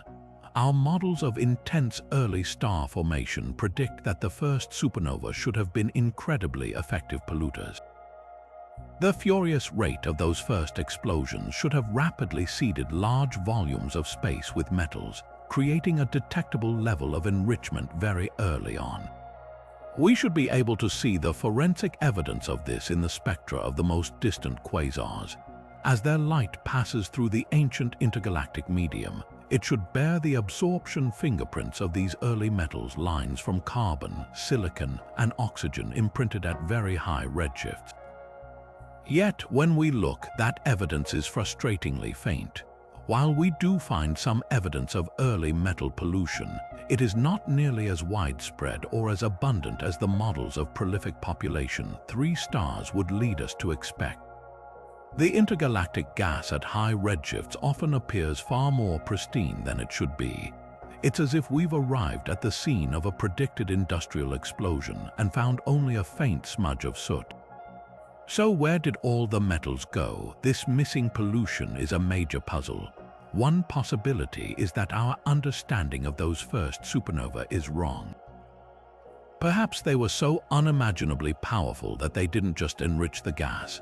They completely blew it away, ejecting the metal-enriched material far out into the empty voids where it became too diffused to ever collapse back into a galaxy and form the next generation of stars.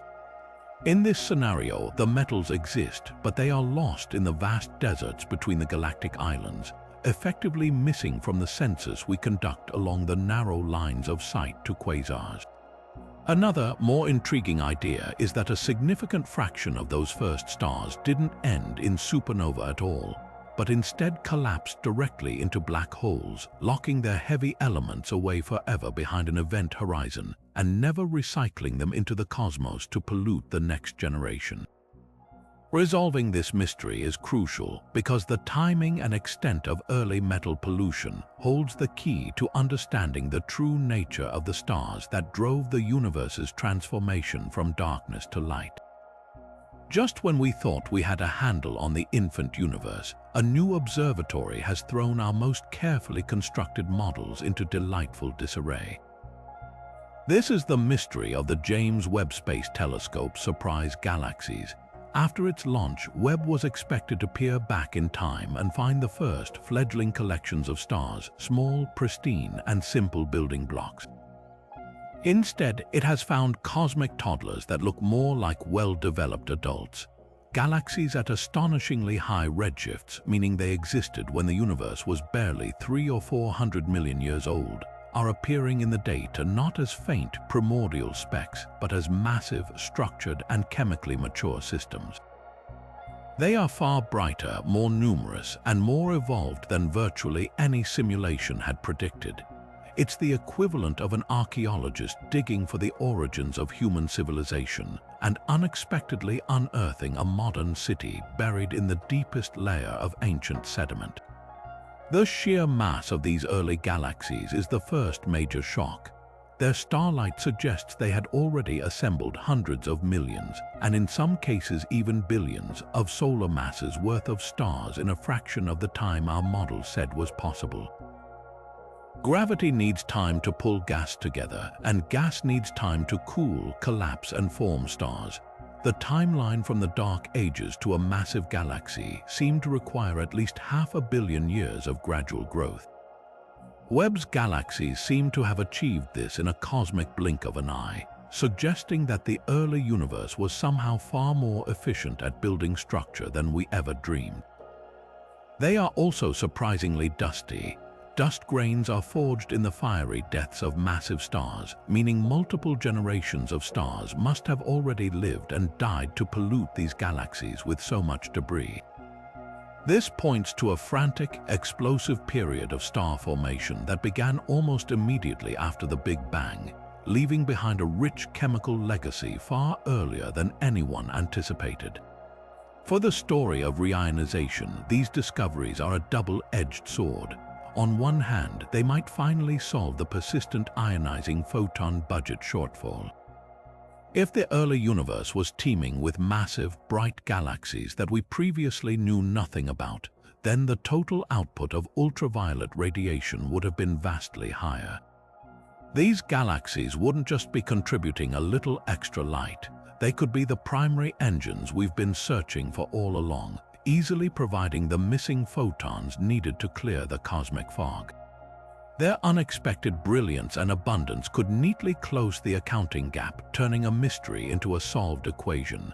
The universe, it seems, had more than enough powerful sources at its disposal, we just couldn't see them until now. Yet, this potential solution immediately creates a host of new, even deeper puzzles. If these massive galaxies were so common, why didn't our previous models predict them? The discrepancy suggests there might be a fundamental flaw in our understanding of how gravity assembled the first structures. Perhaps the dark matter halos that host galaxies formed much more quickly and efficiently than our lambda CDM model allows. Or maybe the physics of gas collapse and star formation in the pristine early universe was radically different, proceeding at a breakneck pace that we are only now beginning to witness. The existence of these galaxies doesn't just add more actors to the play. It suggests we might have completely misread the script. The intense light from these galaxies also forces us to reconsider the very nature of the reionization process itself. If massive, bright galaxies were common, the early cosmic web wouldn't have been illuminated by a gentle, rising tide of light from countless faint dwarfs. Instead, it would have been punctured early on by powerful, concentrated beacons. This would have created a very different ionization pattern, one dominated by large, overlapping bubbles around these massive objects from a very early time. The process might have been more rapid and more aggressive, heating the intergalactic medium far more violently and potentially shutting down the formation of smaller neighboring galaxies even earlier through fierce radiative feedback. Webb's surprise galaxies don't just give us more photons, they demand we rewrite the entire narrative of how the cosmic dawn unfolded, from a slow, populist uprising to a revolution led by surprisingly powerful and precocious galactic elites. But perhaps the most radical and controversial whisper from the cosmic dawn comes not from visible light, but from the faintest hum of radio waves, a signal that, if confirmed, would force us to rewrite the physics of the universe's infancy. This is the mystery of the 21-centimeter signal anomaly. To understand its significance, we must revisit the simple hydrogen atom. Its single electron and proton each act like a tiny magnet, and they can spin in two possible states, aligned or anti-aligned. The energy difference between these two states is minuscule, and when an atom flips from the higher to the lower energy state, it releases a photon with a very specific, long wavelength of 21 centimeters, a radio wave. In the early universe, this humble transition became a cosmic beacon. The intensity of the 21-centimeter signal from the vast sea of neutral hydrogen depends directly on its temperature relative to the background glow of the cosmic microwave radiation. If the gas is colder than the CMB, it will appear in absorption against that background, creating a dip in the radio spectrum. Our standard models predicted a gentle, shallow dip. The gas, they said, should have been gently warmed by the CMB and by interactions with dark matter, leading to a subtle signal.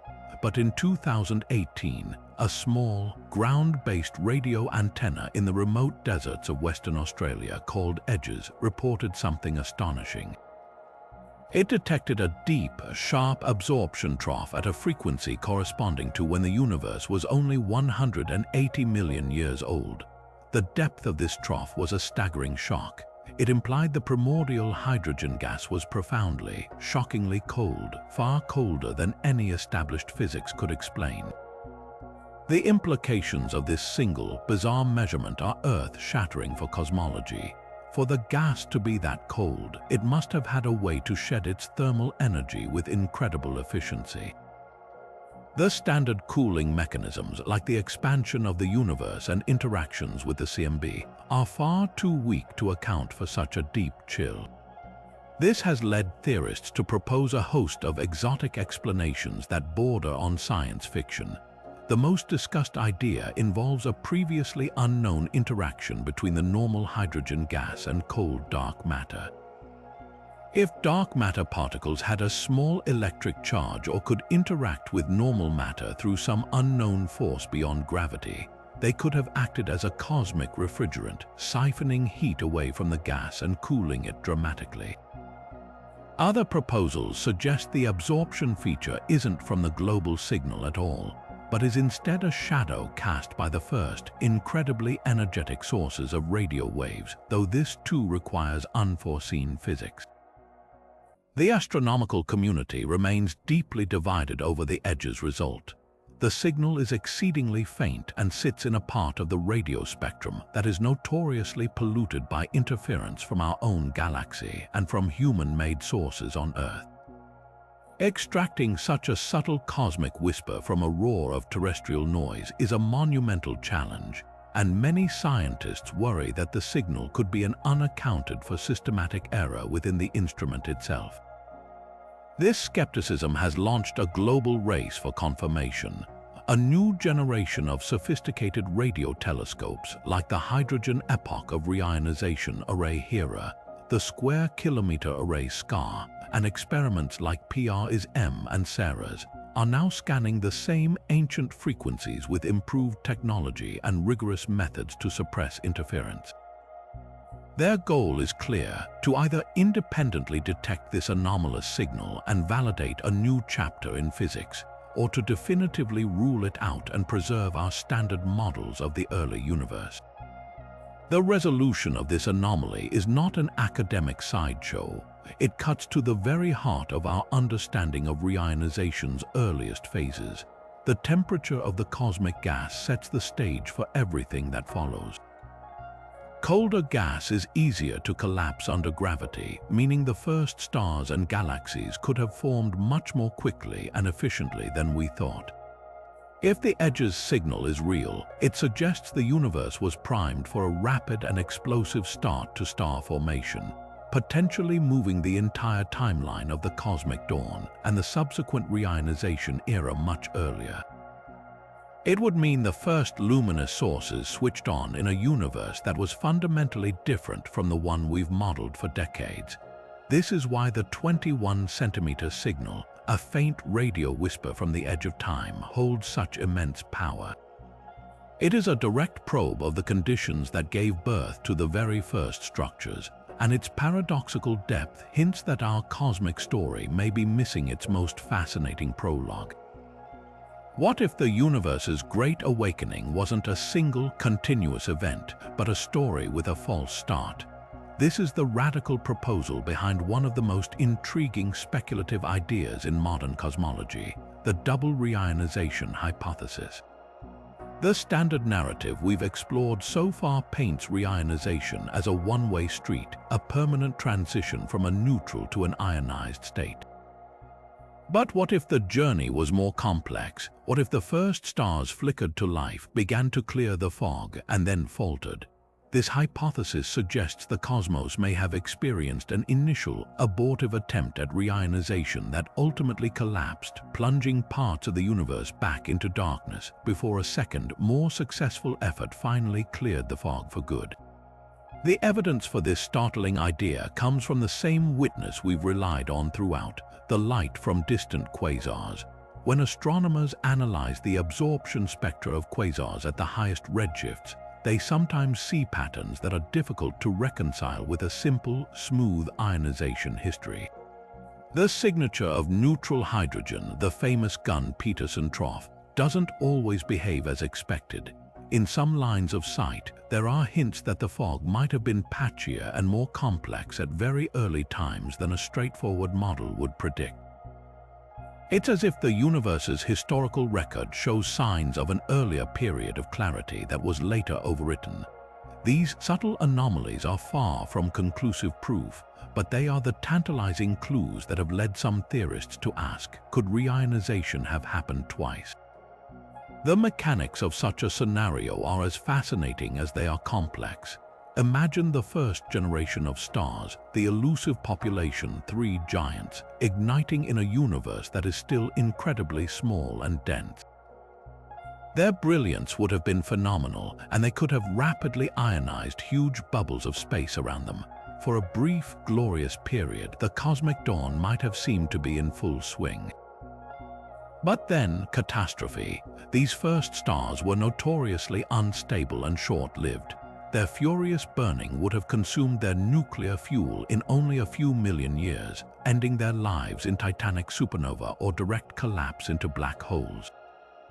If a significant number of them collapsed into black holes without releasing their heavy elements, or if their supernova blew the gas out of their host halos entirely, the nascent ionizing background could have plummeted.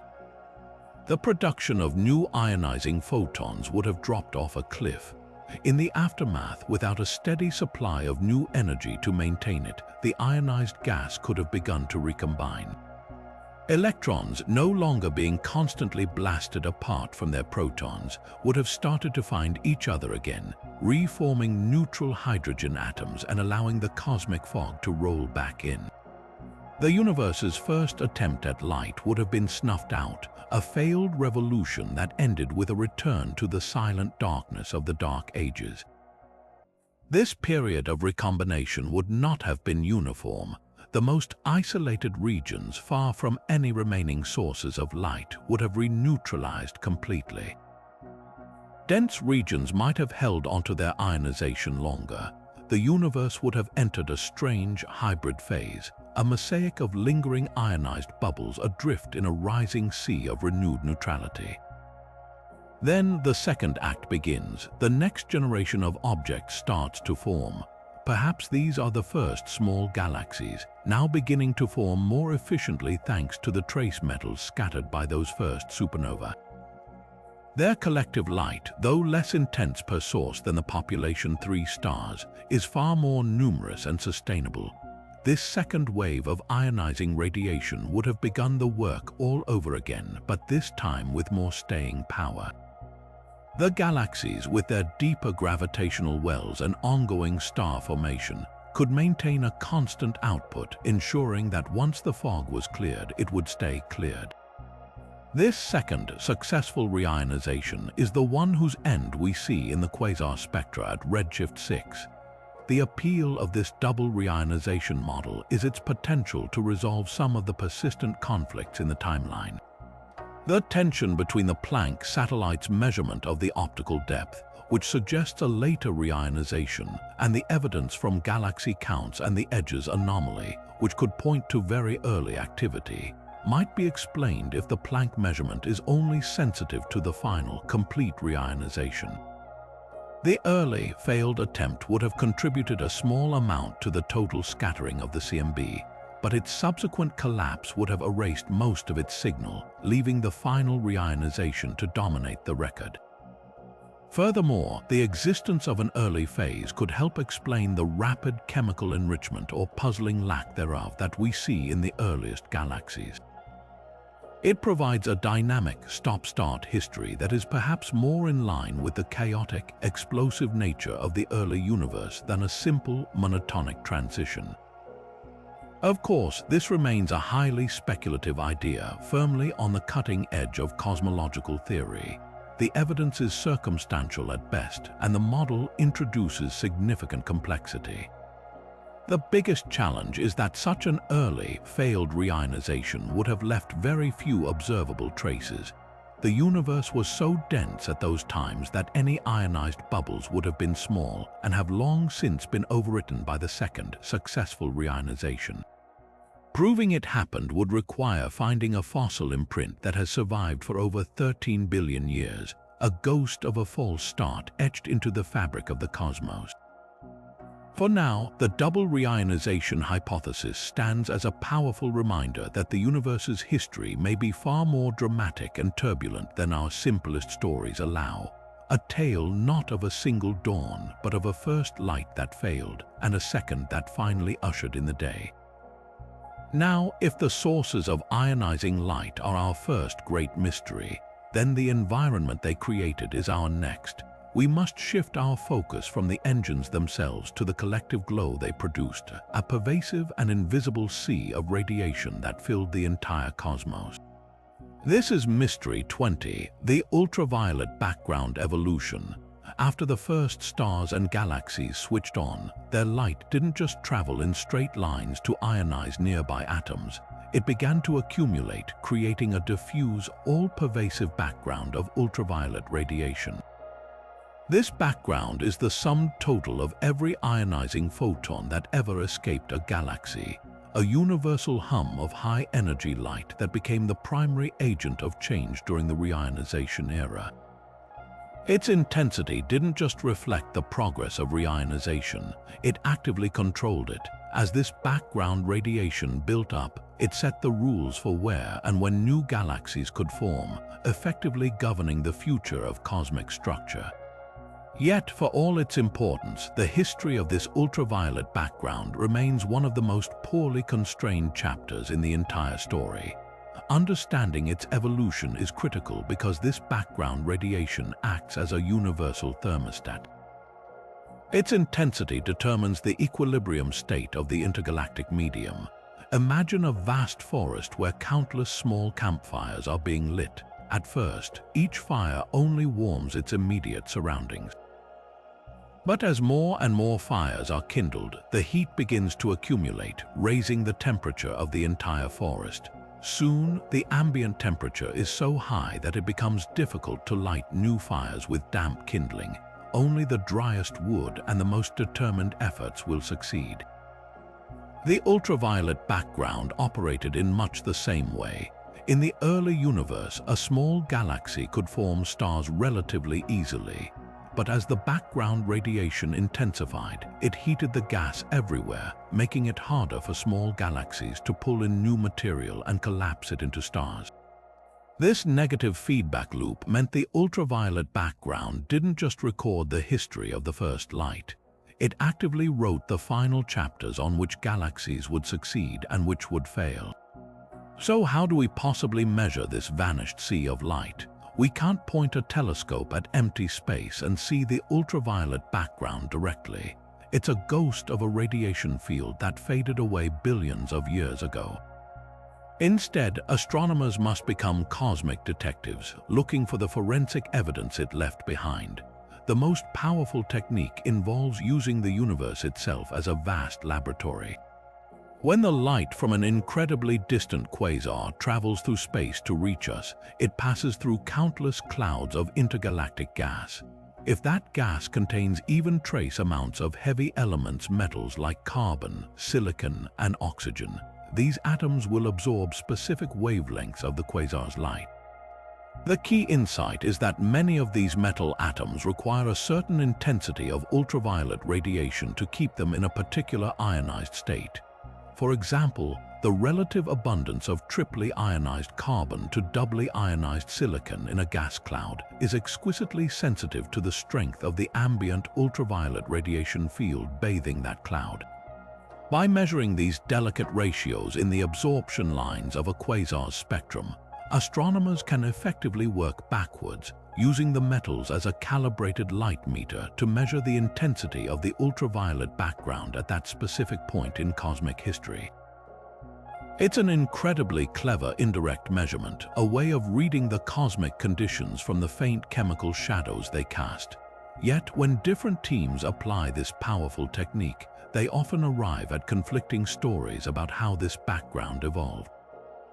Some measurements suggest the ultraviolet background rose to a peak intensity very early, perhaps even before the universe was 500 million years old, and then remained fairly constant.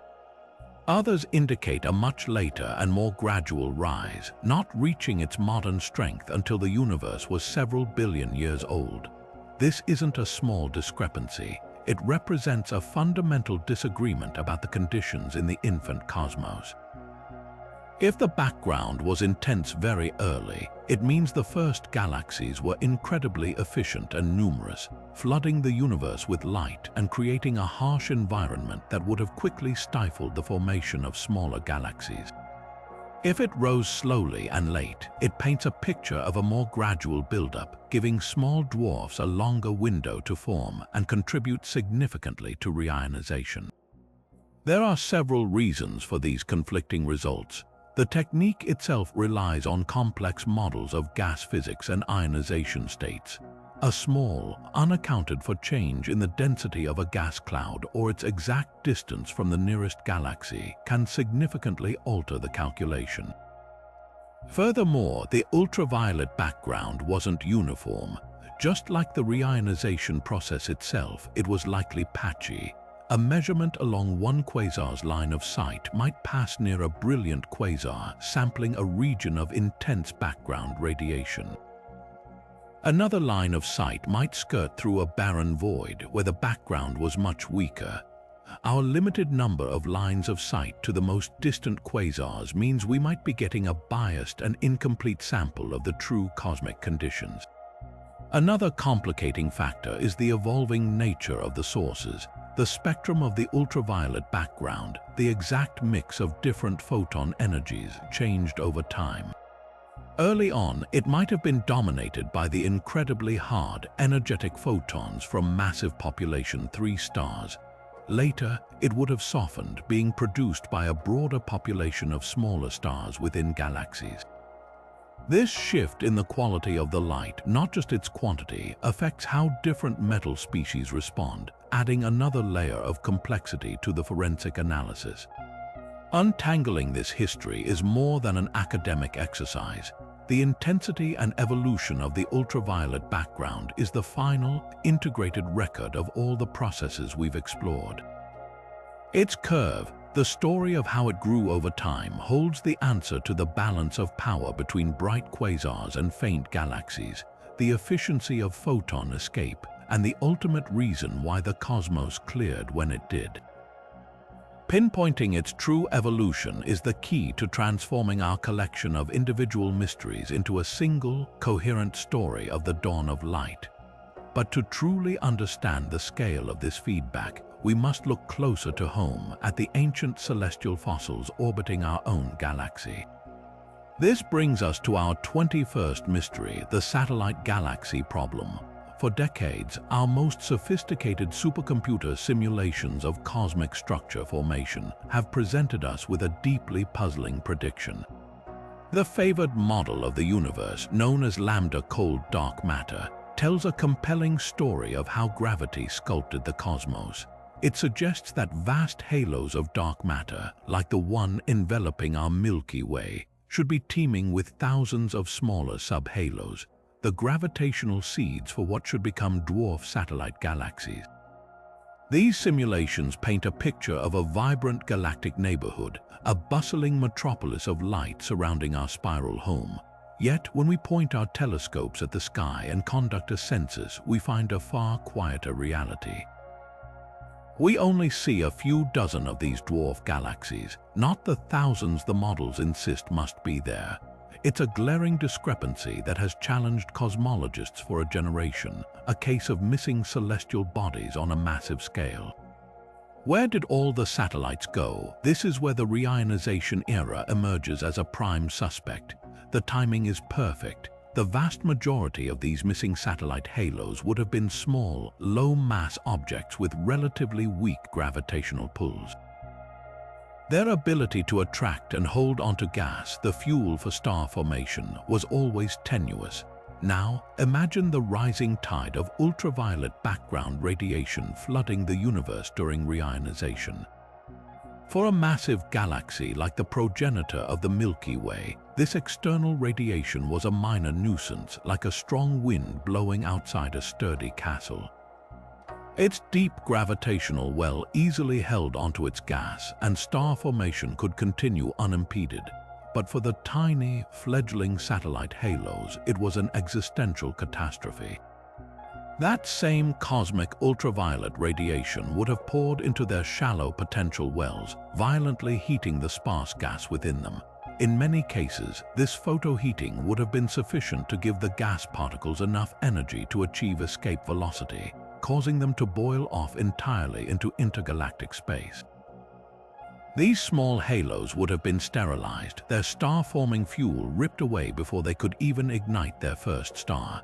They would have become dark matter ghosts, invisible halos that still orbit our galaxy today, but are completely devoid of the stars that would make them visible to our telescopes.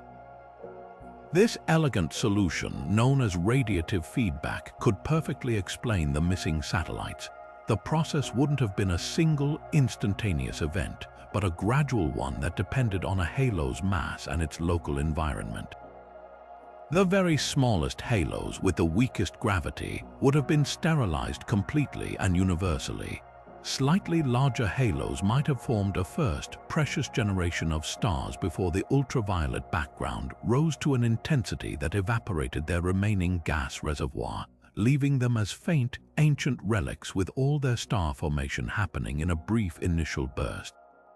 The largest satellites, with enough gravitational muscle to resist, would have held onto their gas and continued forming stars, which is why we do see a population of brighter dwarfs like the Large and Small Magellanic Cloud. This creates a clear prediction. If reionization feedback is the primary solution, then the dwarf galaxies we do see should overwhelmingly be the ones that were massive enough to withstand the onslaught. Their stellar populations should also show a distinct signature, with most of their stars being incredibly old, forming in that narrow window of time before the reionizing background reached its peak intensity and shut down their star formation for good. And when we look at the dwarfs orbiting the Milky Way, this is precisely what we find in many cases. Galaxies like Draco, Ursa Minor, and Sculptor are not only faint but are composed almost entirely of ancient stars over 12 billion years old. Their star formation histories appear to have been truncated abruptly, exactly as the reionization feedback model predicts. This alignment between theory and observation is compelling, making photoheating a leading contender for solving this long-standing cosmological puzzle. However, as with any good mystery, alternative suspects remain. Another powerful process, known as tidal stripping, could also play a major role.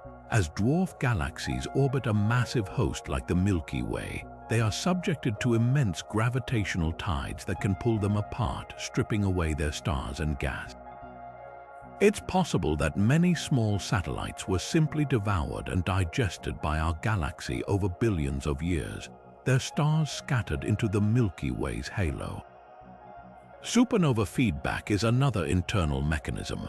The first massive stars in a dwarf galaxy would have exploded, and their powerful winds could have blown out the remaining gas without any need for external help, quenching their own star formation from within. The true answer likely involves a complex interplay of all these factors. Reionization probably provided the initial, universe-wide sterilization event that prevented the vast majority of the smallest halos from ever lighting up. Then, tidal forces and internal feedback mechanisms took over, further sculpting the population of satellites that managed to form. This is why it remains an intensely active area of research. Astronomers are now using telescopes like the James Webb Space Telescope to peer at dwarf galaxies in even more distant voids, far from the influence of a giant galaxy like the Milky Way, to see if they show the same telltale signs of early quenching. They are also running incredibly detailed simulations that model not just the dark matter, but the gas, stars, and the pervasive ultraviolet radiation all at once, trying to recreate the full life and death of a satellite galaxy. The satellite problem is more than just a count of missing lights. It is a fundamental test of our understanding of how the largest structures in the universe interact with the smallest, and how an event that happened over 13 billion years ago continues to dictate the celestial landscape we see outside our window tonight. But as we attempt to map this history through the fossilized starlight of early galaxies, we encounter a strange and deeply revealing inconsistency in the visible light of the infant cosmos. This is Mystery 22, the Lyman Alpha Galaxy Visibility Problem. Imagine pointing the most powerful telescope in history at a galaxy that existed when the universe was only 5% of its current age. You can clearly see its starlight, a testament to its bustling stellar nurseries, and yet one of the brightest and most reliable signatures of vigorous star formation is completely missing from its spectrum. This is the puzzle of the invisible Lyman Alpha line, a celestial game of hide and seek that provides one of our most powerful tools for charting the progress of reionization itself. The story begins with a specific and brilliant type of light. Within the heart of a galaxy ablaze with hot, young stars, hydrogen gas is constantly being bathed in intense ultraviolet radiation. This energizes the hydrogen atoms, and when their electrons fall back down to a lower energy state, they release a photon with a very specific wavelength of 121.6 nanometers. This is Lyman alpha emission, and in the local universe, it is one of the most prominent and easily identifiable features in the spectrum of a star-forming galaxy. It's a brilliant beacon, a clear shout into the darkness announcing the presence of newborn stars. But as we look back to the reionization era, this reliable beacon begins to fade and, in many cases, vanish entirely. The question is, why? The answer lies in the journey these Lyman alpha photons must undertake. For a photon emitted in a distant galaxy to reach our telescopes, it must travel for billions of years through the intergalactic medium. If that medium is filled with neutral hydrogen atoms, the photon's journey becomes a perilous game of pinball. A neutral hydrogen atom is perfectly tuned to absorb a Lyman alpha photon. When it does, it doesn't hold onto it for long. It quickly re-emits the photon, but in a random direction. This process of absorption and re-emission, known as resonant scattering, happens over and over again as the photon tries to make its way through the cosmic fog. A single Lyman alpha photon trying to escape a neutral universe doesn't travel in a straight line. It performs a long, meandering random walk, being scattered countless times. With each scattering event, there's a chance its path will take it so far off course that it never makes it into our telescope's aperture, or its wavelength will be shifted just enough by the motion of the gas clouds that it is effectively lost in the noise. In a fully neutral universe, the fog is so thick that virtually all Lyman alpha emission from distant galaxies is scattered away, making them invisible to us at that specific wavelength. This makes the presence or absence of this emission line an incredibly sensitive barometer for the ionization state of the universe. When we look at a galaxy from the heart of the reionization era and we do see a strong Lyman alpha line, it isn't just telling us that the galaxy is forming stars. It is giving us crucial environmental data. It means that along our specific line of sight to that galaxy, the intergalactic hydrogen has already been significantly ionized. The path is relatively clear, allowing the photons to travel to us with minimal scattering. The galaxy is effectively sitting inside a large, transparent bubble. Conversely, a galaxy at the same distance that shows no Lyman alpha line is likely still shrouded, its light struggling to escape through a region that remains significantly neutral. Therefore, by conducting a simple census counting the fraction of galaxies at a given distance that show this bright Lyman alpha signature, we can create a statistical map of the universe's transparency over time. At very high redshifts, when the universe is mostly neutral, almost no galaxies will show this line. As we look at slightly later times, the fraction of galaxies with detectable Lyman alpha emission should begin to rise, reflecting the growing number of ionized bubbles. By the time reionization is complete, the fraction should approach 100%, mirroring what we see in the local universe.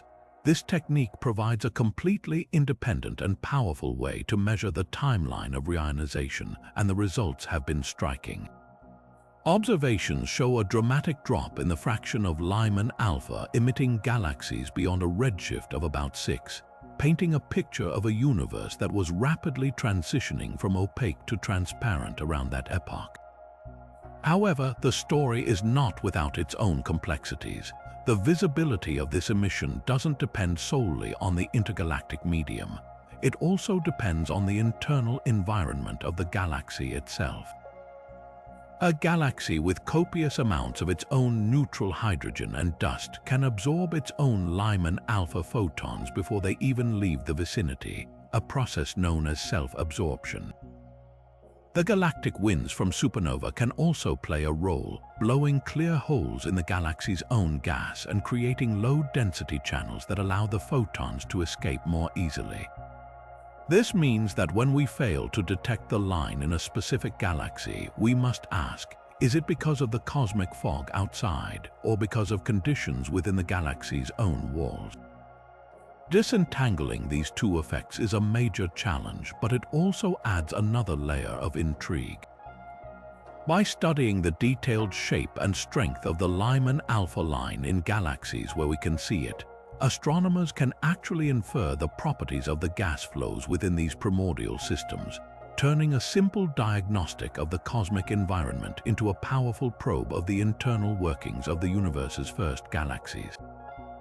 This one spectral line and its frustrating tendency to disappear has become a dual-purpose tool, revealing secrets about both the vast intergalactic landscape and the intimate dynamics of the stellar powerhouses that were striving to illuminate it.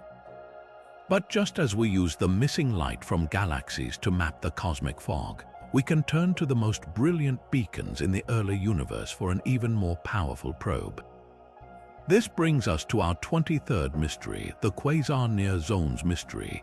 Imagine a solitary lighthouse standing on a rocky coast in the midst of a dense, pervasive fog. The light from its lamp doesn't illuminate the entire ocean. It carves out a local sphere of visibility around itself, a well-lit area where the beam can penetrate before being swallowed by the gloom. In the early universe, quasars acted as these cosmic lighthouses, and the clear, ionized bubbles they created around themselves are known as proximity zones. By meticulously measuring the size of these zones, astronomers can take a direct measurement of the thickness of the fog that surrounded them, providing one of our most precise tools for understanding the final stages of reionization. The principle behind it is beautifully straightforward. A quasar's intense radiation ionizes the neutral hydrogen gas in its immediate vicinity, creating a spherical bubble of transparency. The physical size of this bubble is determined by a delicate balance between the quasar's power, how many ionizing photons it produces per second, and the density of the surrounding hydrogen fog. In a universe that is already fully ionized, this bubble would be enormous, as the quasar's light would simply maintain an already clear region. But in a still neutral universe, the quasar must work hard to fight back the fog, and the bubble will be much smaller, its edge marking the point where the quasar's ionizing power is finally overwhelmed and neutral hydrogen begins to dominate. Therefore, by measuring the radius of this proximity zone in the spectrum of a high redshift quasar, we can calculate the density of the neutral gas surrounding it. It's a direct environmental probe from over 12 billion years ago. When astronomers applied this technique to some of the most distant quasars known, just beyond a redshift of 6, they found something deeply puzzling. The proximity zones appeared consistently smaller than our models predicted. If reionization was truly complete by a redshift of 6, as the disappearance of the deepest Gunn-Peterson troughs suggests, then the space around these quasars should have been largely clear.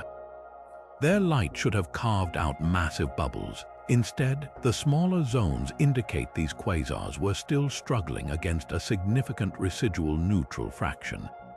It's as if our lighthouse keeper, expecting a clear night, finds the fog is still stubbornly thick, limiting his visibility. This is some of the strongest direct evidence that the universe was not completely transparent at this epoch. Substantial pockets of neutral hydrogen must have persisted for hundreds of millions of years after the supposed end of reionization, supporting the idea of a late and patchy conclusion to the cosmic dawn.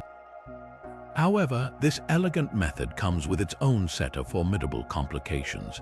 The primary caveat is that we have to assume we know the quasar's true intrinsic brightness and, more importantly, its age. A quasar's light doesn't switch on instantaneously. It takes time for it to blow a bubble in the neutral gas. If we observe a quasar that has only been active for a short period, say a few tens of thousands of years, it simply hasn't had enough time to ionize a very large volume, even if the surrounding gas is not very dense. Its proximity zone will be small not because the fog is thick, but because the lighthouse has only just been lit. Therefore, to use these zones as a reliable fog gauge, we need accurate estimates of quasar lifetimes, which are incredibly difficult to measure. We are essentially trying to timestamp a transient event that happened in the first billion years of the universe. Another fascinating complication is the potential for a light echo effect. Our measurement assumes the quasar has been shining steadily at its current observed brightness for its entire life. But what if its power has fluctuated? A recent, dramatic increase in the quasar's luminosity would mean the observed bubble size is not in equilibrium with the current output. The ionizing front would be racing outward into the neutral gas, but it wouldn't have reached its full equilibrium size yet. We would be measuring a bubble that is still growing, again leading us to overestimate the density of the surrounding fog. Conversely, if the quasar has recently dimmed, the neutral gas might already be beginning to recoil back into the bubble, but the light we see is from its brighter past, creating a confusing mismatch between the observed light and the present state of the zone. Untangling this requires independent ways to assess the quasar's history, perhaps by looking for evidence of past activity in the dynamics of the gas within its host galaxy. Despite these challenges, the evidence from these brilliant beacons is hard to ignore. The consistent pattern of smaller than expected proximity zones across multiple quasars points to a genuine cosmological signal rather than just individual oddities. It paints a picture of a universe at redshift 6 that was not a uniformly illuminated space, but a complex and mottled landscape where brilliant islands of light were still battling the receding tides of darkness. Each quasar's proximity zone is a frozen snapshot of that local struggle, a testament to the final, hard-fought battles in the universe's epic journey from opacity to light. Yet even with brilliant lighthouses like quasars illuminating their local surroundings, we face a profound and almost philosophical limitation in our quest to understand the reionization era. This brings us to a challenge that is as fundamental as it is frustrating: the cosmic variance problem. In essence, it's the realization that our view of the early universe might be hopelessly parochial, like trying to understand the entire climate of Earth by looking out a single window. The problem isn't with our telescopes or our models. It's with the universe itself and the inherently patchy, uneven nature of how reionization unfolded. To grasp why this is such a formidable obstacle, we must remember that reionization was not a synchronized, uniform event. It was a chaotic process of growing and overlapping bubbles. This means that at any given moment in time, the universe was a wild patchwork of regions that were completely ionized, partially ionized, or still stubbornly neutral. Now consider how we observe this era. We cannot see the entire 13 billion light-year expanse of the cosmos at once. Our view is limited to incredibly narrow, pencil-thin beams of light, the specific lines of sight from Earth to a handful of extremely distant quasars or bright galaxies. Each of these beams cuts through a unique and specific path across the cosmic web. One line of sight might, by pure chance, pass directly through a vast, early ionized bubble surrounding a brilliant quasar. The spectrum of that quasar would tell a story of a universe that was already largely clear and transparent. But another line of sight pointed at a quasar of identical intrinsic brightness and at the exact same distance might skim through a dense, neutral filament that has yet to be eroded. Its spectrum would tell a completely different story, one of a universe still shrouded in thick fog. This is cosmic variance in action. The variance isn't an error in our measurements. It is a real, physical variance in the state of the universe from one place to another. Our observations are not giving us contradictory answers because our instruments are flawed, but because we are sampling a fundamentally uneven cosmos. We are trying to piece together a global average, a single timeline for the entire universe, by taking only a few tiny, unconnected samples. It's a statistical nightmare. If you only interviewed 3 people from an entire country, you might get a wildly inaccurate picture of the national average income, depending on whether you happen to talk to a billionaire, a factory worker, and a student. Our quest to understand reionization suffers from a similar, though cosmic, sampling bias. This fundamental limitation means that a single line of sight, no matter how perfectly measured, is practically meaningless on its own. It tells us only about the specific conditions along that one narrow path. It cannot reveal the true global state of the universe at that time. For decades, this meant that every new distant quasar discovered could potentially upend our entire understanding. A single spectrum showing an unexpectedly early Gunn-Peterson trough could suggest reionization ended later than we thought, while another showing a surprisingly clear view could argue for an earlier conclusion. The field was held hostage by the luck of the draw, by where the brightest beacons happened to be located. To break free from this constraint, astronomers have had to adopt a new strategy, the multi-probe approach. Instead of relying on a single, golden measurement, they are now building a composite picture by combining many independent but complementary lines of evidence. Each probe is sensitive to a different aspect of reionization, and each has its own strengths and weaknesses when it comes to cosmic variance. The first pillar of this approach is simply getting more numbers.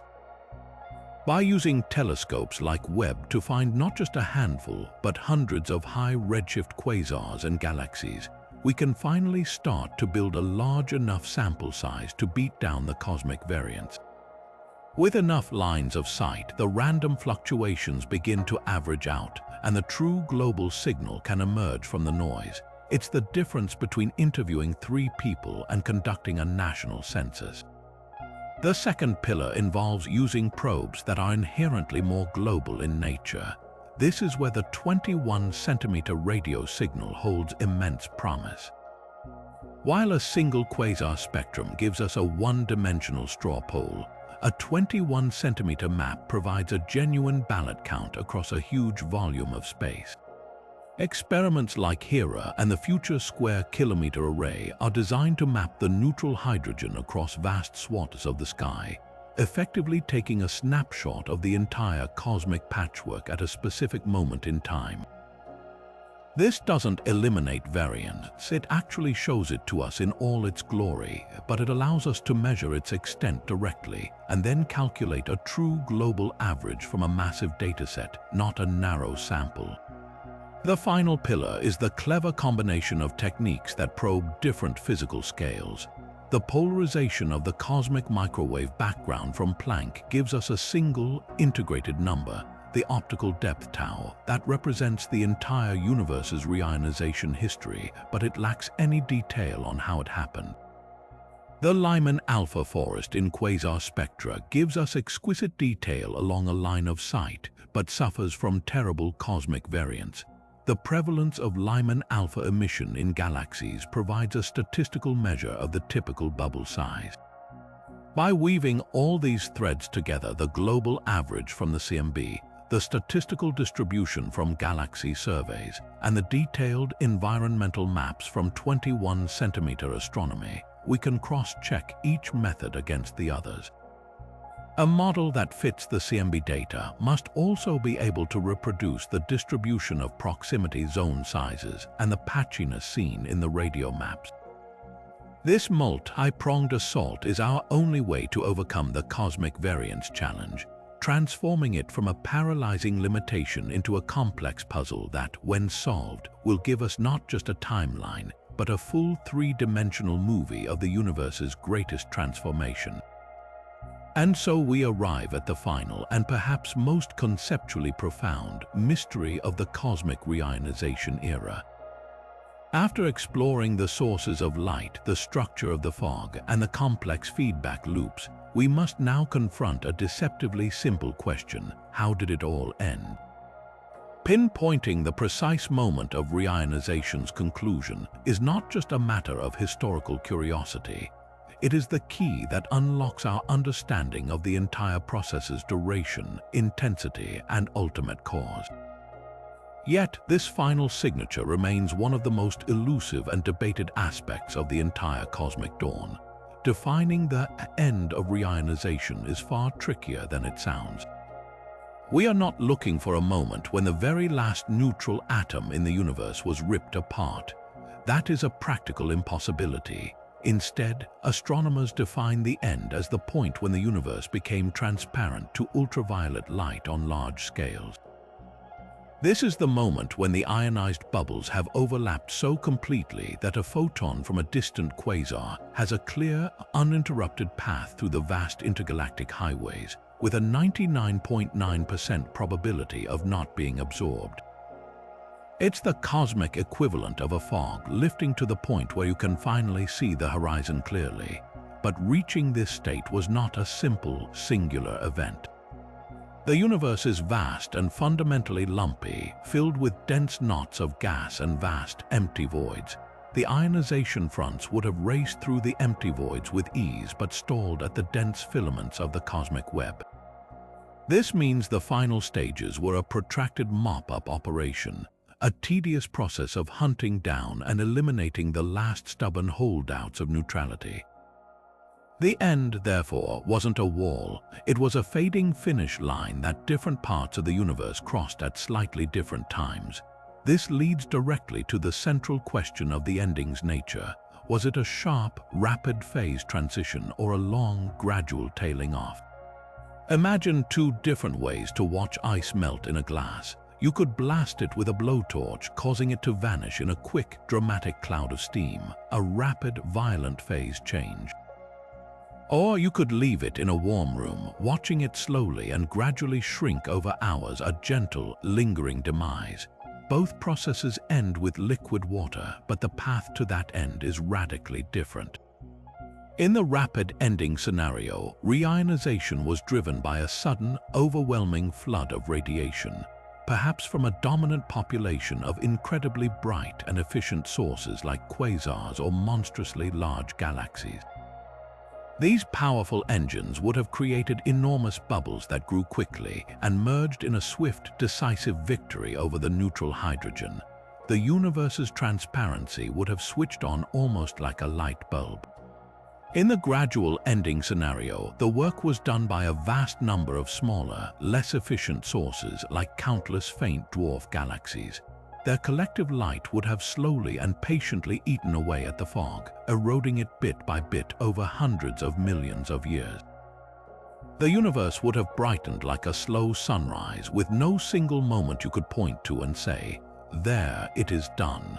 The ending mechanism we infer dramatically shapes our interpretation of every high redshift observation we make. A rapid end suggests the universe's ionizing budget was dominated by rare, brilliant beacons. We would expect to see a very specific pattern in the data. The Gunn-Peterson trough in quasar spectra would disappear abruptly across many different lines of sight at nearly the same time.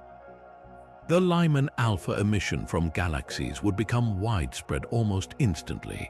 A gradual end, on the other hand, points to a universe lit by a vast population of smaller sources. In this case, we would expect to see a much more drawn-out and messy conclusion. Some lines of sight would clear early, while others, skimming through denser regions, would remain opaque for much longer. The fraction of galaxies showing Lyman alpha emission would creep up slowly over a long period. The evidence we have today is a confusing mix, which is why the debate remains so lively. The disappearance of complete Gunn-Peterson troughs in quasar spectra around redshift 6 argues for a fairly sharp endpoint. Yet, the persistence of those smaller proximity zones and the occasional late Gunn-Peterson feature suggest that significant neutral patches survived for a long time after the main event was over. It seems the truth may be a hybrid, a rapid global phase change driven by the overlap of large bubbles, followed by a long, gradual tail where the last dense pockets of gas were finally cleared out by a sustained background hum of radiation. This ambiguity is why different observational diagnostics suggest different endpoints for this cosmic transition. Each method we use to probe the end of reionization is sensitive to a different physical scale and a different aspect of the process. The cosmic microwave background polarization, measured by Planck, gives us a single, integrated number, the optical depth tau, that represents the total number of free electrons created throughout the entire history of reionization. This measurement is incredibly powerful, but it is like being told the total amount of ice that melted without knowing if it happened over a minute or an hour. It suggests a midpoint for reionization but doesn't clearly define its end. The Gunn-Peterson trough in quasar spectra is exquisitely sensitive to the very last traces of neutral hydrogen along a specific, narrow path. It tells us when the path became clear for that particular line of sight, but it cannot tell us about the global state of the universe. One clear line of sight might suggest reionization is over, while another, only a fraction of a degree away on the sky, might still be murky. The prevalence of Lyman alpha emission in galaxies provides a statistical average. By counting how many galaxies at a given distance show this bright line, we get a sense of the typical size of the ionized bubbles. When most galaxies show the line, it means the bubbles are large and common, indicating the end is near. Finally, the 21-centimeter radio signal, when fully mapped by next-generation telescopes, will provide the ultimate direct movie of the neutral hydrogen's disappearance. It will show us the end in all its patchy, gradual glory, finally allowing us to see whether the universe's great awakening concluded with a definitive crash of symbols or the gentle fade of a final, distant note. Unifying these conflicting stories into a single, coherent narrative is the grand finale of the reionization saga, a puzzle that will ultimately reveal whether the dawn of light was a revolution or an evolution, a sudden explosion or a patient, inexorable tide. As we have journeyed through these 25 profound mysteries, from the timeline paradox and the Lyman continuum, escape problem to the quasar contribution controversy, and the startling James Webb surprise galaxies, a singular, powerful truth emerges. These are not isolated puzzles to be solved in a vacuum. They are interconnected threads in a grand cosmic tapestry, each one pulling on the others to form a complete picture of the universe's most pivotal transition. The timeline paradox is inextricably linked to the ionizing photon budget shortfall. We cannot know when reionization happened without knowing what powered it. The nature of the first light sources, whether they were brilliant quasars or countless faint dwarfs, directly dictated the patchiness of the cosmic Webb ionization pattern and the intensity of the ultraviolet background, which in turn governed the reionization feedback loop that stifled the formation of smaller galaxies and created the satellite galaxy problem we see today. Every mystery is a single gear in a magnificent, complex machine, and turning one forces all the others to move. This intricate web of questions is why our current era feels so revolutionary. For the first time, we are not just pondering these mysteries theoretically, we are actively hunting for their solutions with tools of unprecedented power.